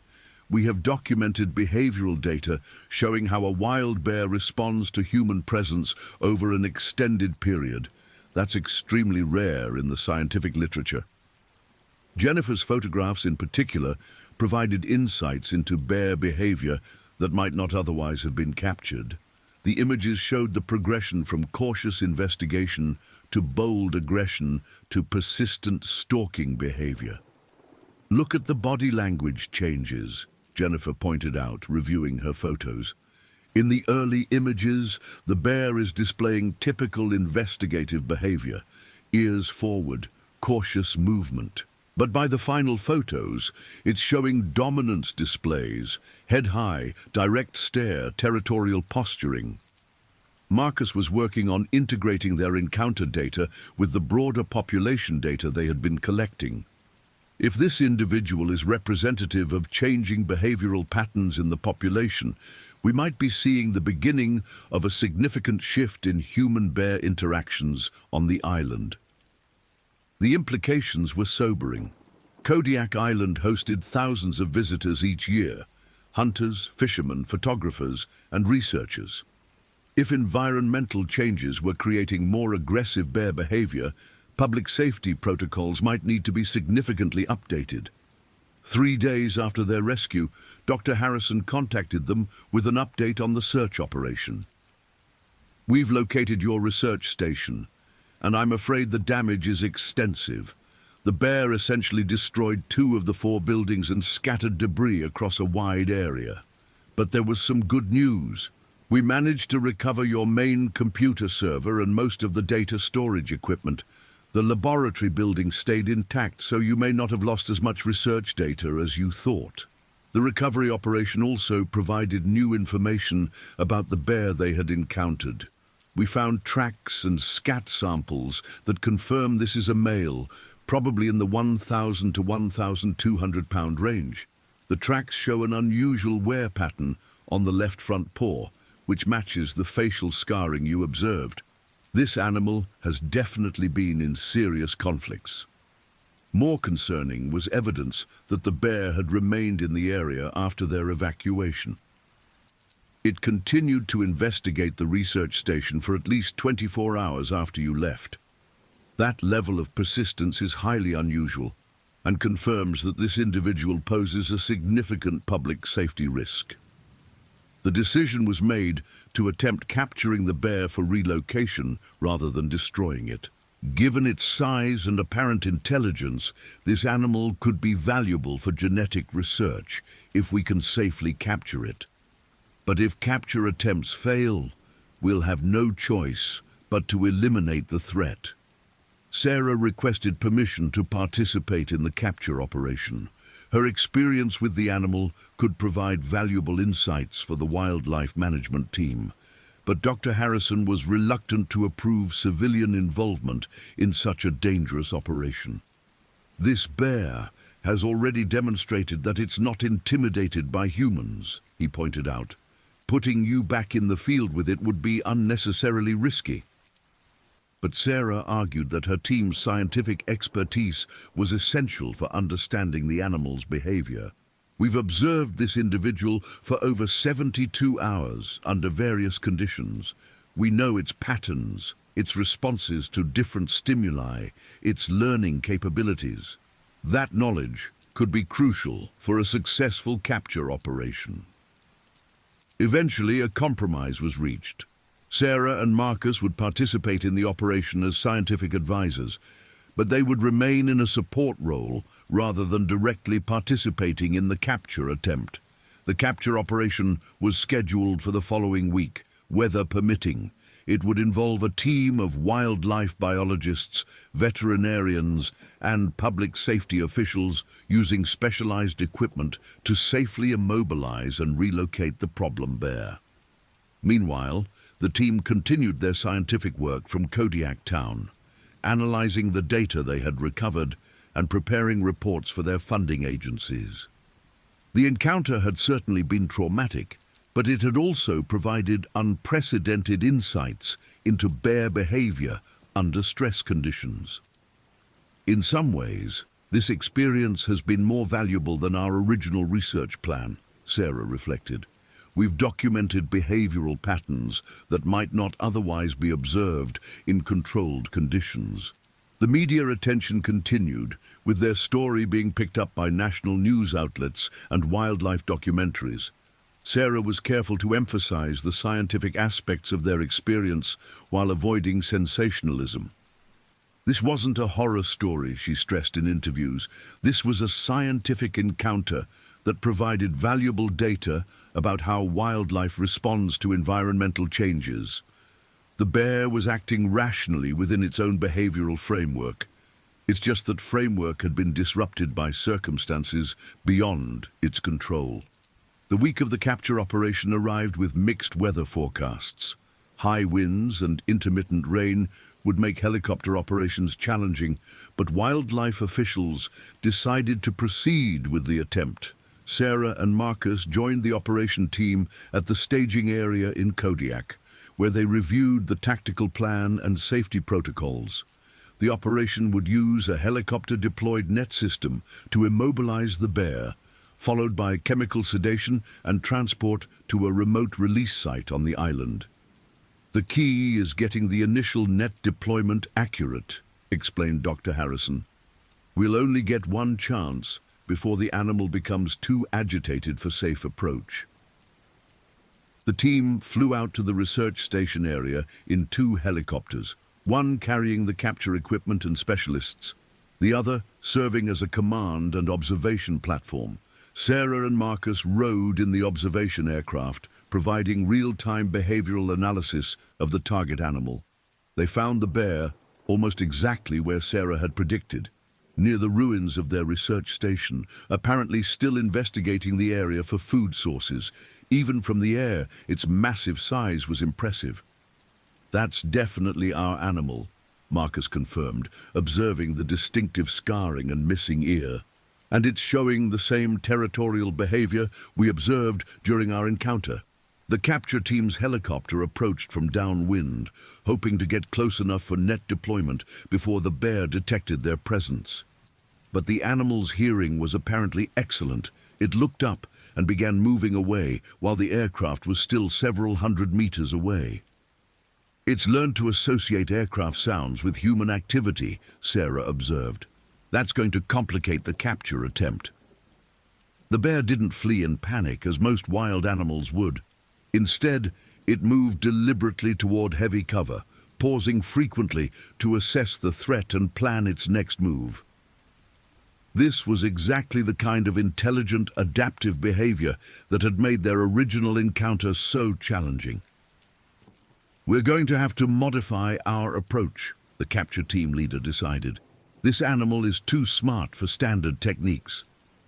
They spent the next several hours attempting various capture strategies, but the bear consistently outmaneuvered their efforts. It seemed to understand that the helicopters represented a threat, and it used terrain and vegetation to avoid open areas where net deployment would be possible. This is unprecedented, Dr. Harrison admitted. I've never seen a wild bear demonstrate this level of tactical thinking in response to human activity. By late afternoon, it was clear that the capture attempt had failed. The bear had successfully evaded all their efforts and had moved into terrain that made helicopter operations dangerous. We're going to have to reassess our strategy, Dr. Harrison announced. This animal is too intelligent and too dangerous for standard capture techniques. The decision was reluctantly made to switch from capture to elimination. The bear's demonstrated intelligence and persistence, combined with its lack of fear of humans, made it too dangerous to allow to remain free. I know this isn't what we hoped for, Dr. Harrison told the team, but public safety has to be the priority. An animal that can outmaneuver professional capture teams is too dangerous to leave in an area where it might encounter civilians. Sarah felt conflicted about the decision. From a scientific perspective, the bear represented a unique opportunity to study adaptive behavior in large predators, but she also understood the public safety implications. Could we at least collect biological samples for genetic analysis? She asked. If environmental changes are creating more bears with these behavioral adaptations, we need to understand the genetic components. The elimination operation was scheduled for the following day, using experienced hunters familiar with large bear behavior. Sarah requested permission to observe from a safe distance, both to ensure the operation's success and to collect final behavioral data. The next morning brought clear weather and good visibility. The hunting team, led by a guide with over 30 years of experience with Kodiak bears, approached the area on foot rather than by helicopter. Ground approach gives us better control and reduces the chance of the animal escaping into inaccessible terrain, the lead hunter explained.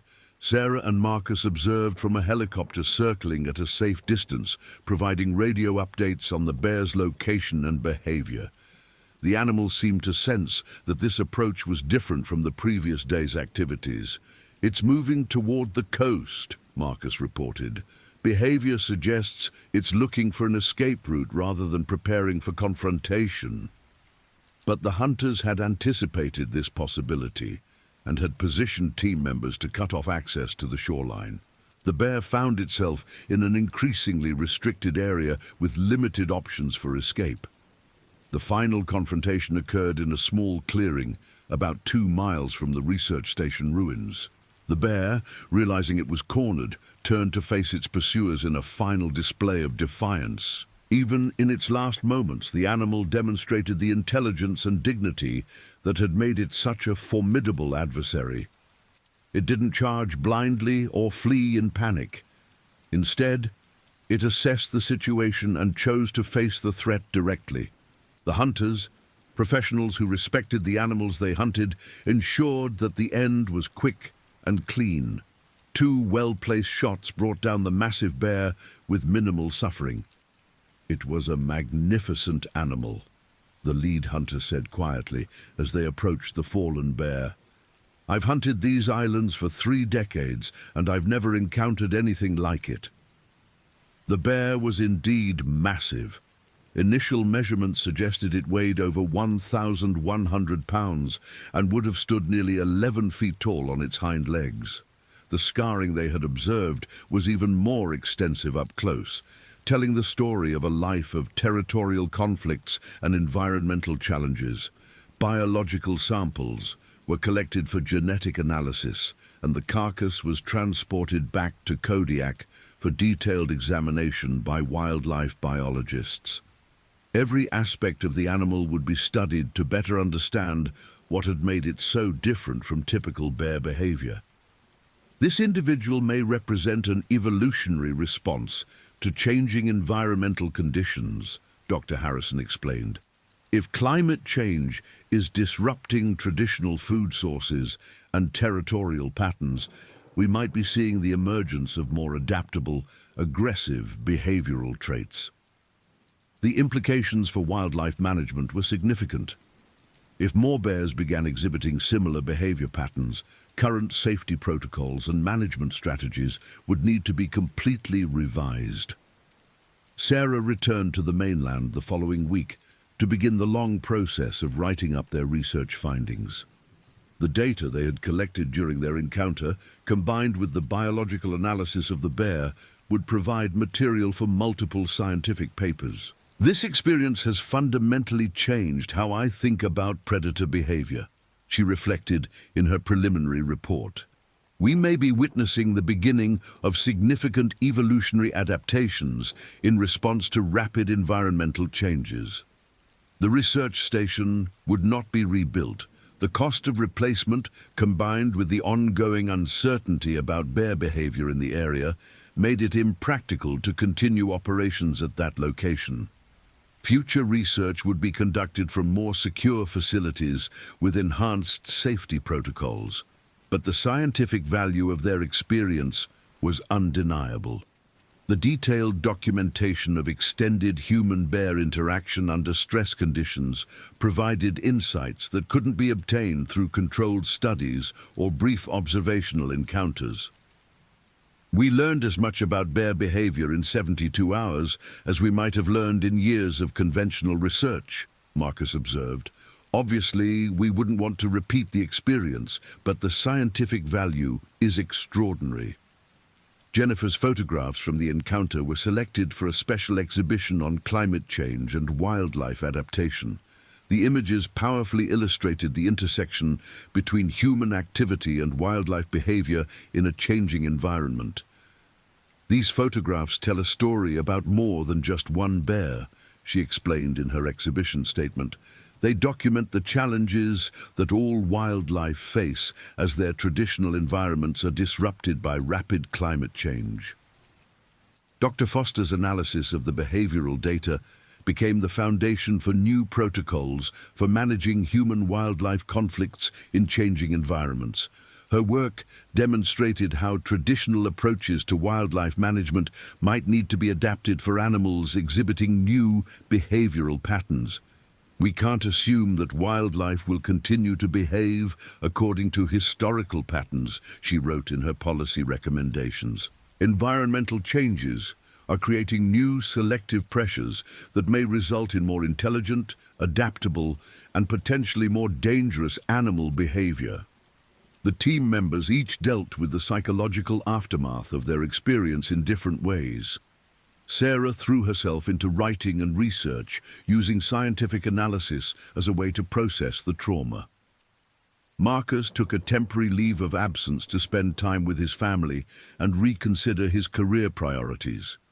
David requested reassignment to less remote research locations. Intense wildlife encounters can have lasting psychological impacts, the counselor they worked with explained. Even when people handle the immediate situation well, the long-term effects can be significant. It's important to acknowledge and address these impacts rather than simply trying to tough it out. Sarah found that her dreams were often filled with images of the massive bear watching them from the tree line. Not nightmares exactly, but vivid recollections of those intelligent, evaluating eyes that had studied their every move. "I keep thinking about its behavior," she told the counselor. "It wasn't just acting on instinct. It was problem-solving, adapting, learning from our responses. That level of intelligence in a wild predator is both fascinating and terrifying." 6 months after the encounter, the team reconvened to present their findings at the annual North American Wildlife Management Conference. Their presentation drew a standing-room-only crowd of wildlife biologists, park managers, and policymakers. The Kodiak Research Station incident represents a potential preview of future human-wildlife interactions under climate change scenarios, Sarah concluded in her presentation. "We may need to fundamentally rethink our assumptions about predator behavior and public safety protocols." The questions from the audience revealed the broader implications of their experience. Wildlife managers from across North America were reporting similar incidents of unusually aggressive or persistent behavior in various species. "We're seeing behavioral changes in everything from black bears to mountain lions to wolves," reported a manager from Yellowstone National Park. "Animals that used to avoid human contact are becoming more bold and persistent. Your documentation of this phenomenon is crucial for developing new management strategies." The genetic analysis of their bear revealed some surprising findings. The animal possessed genetic markers associated with both intelligence and stress tolerance that were present at unusually high levels compared to other Kodiak bears. This individual may have represented an extreme example of traits that are becoming more common in stressed populations, the geneticist explained. If environmental pressures continue to select for these traits, we could see more bears with similar behavioral characteristics. The implications were sobering. If climate change was creating selective pressure for more intelligent, aggressive, and persistent bear behavior, traditional wildlife management approaches would become increasingly inadequate.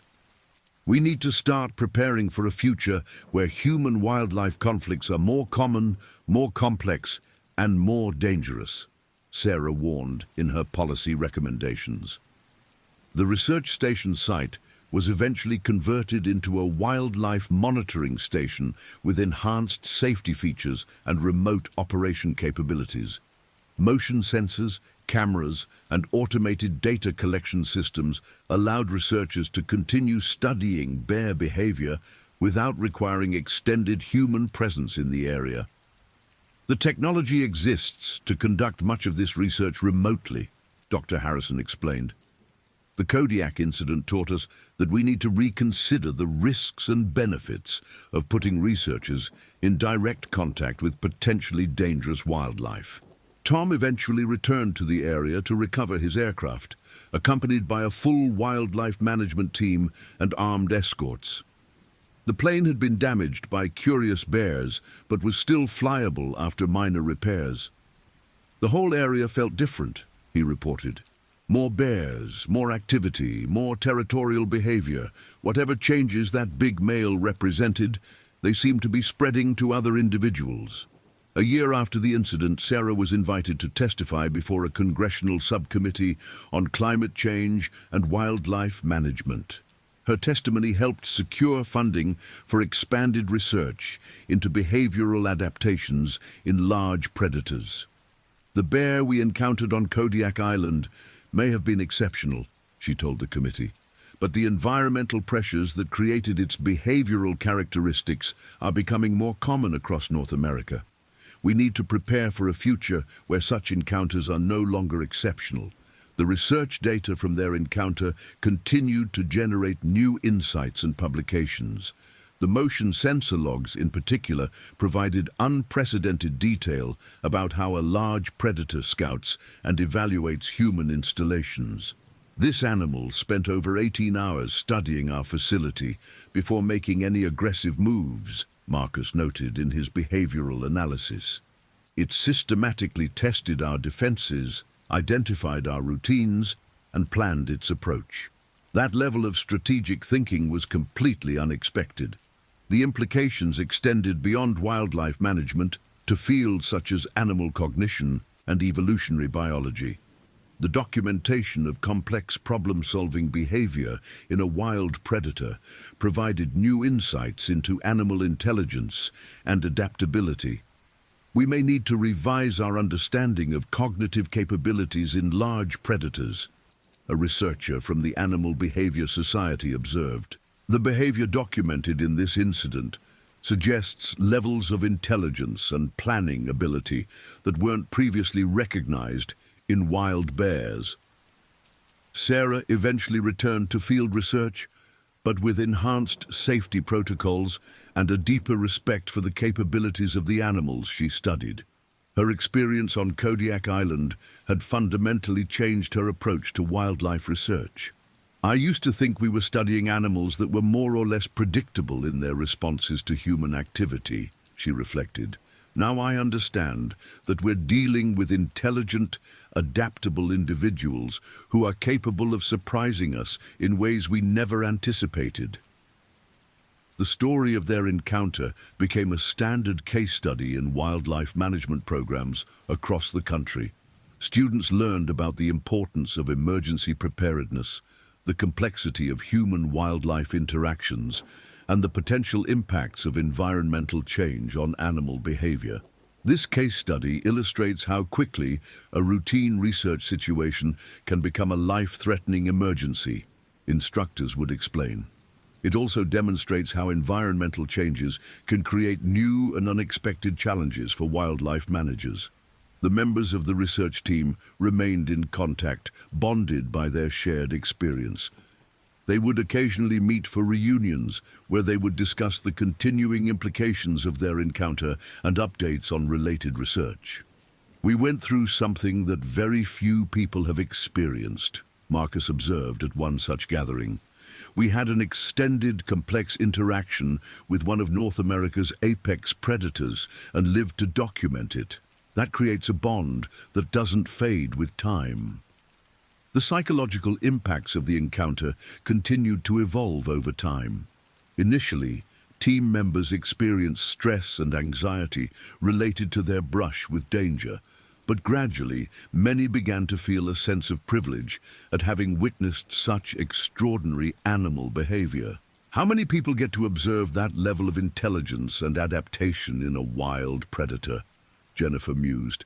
It was terrifying at the time, but looking back, it was also an incredible privilege to witness. The bear they had encountered became something of a legend in wildlife management circles.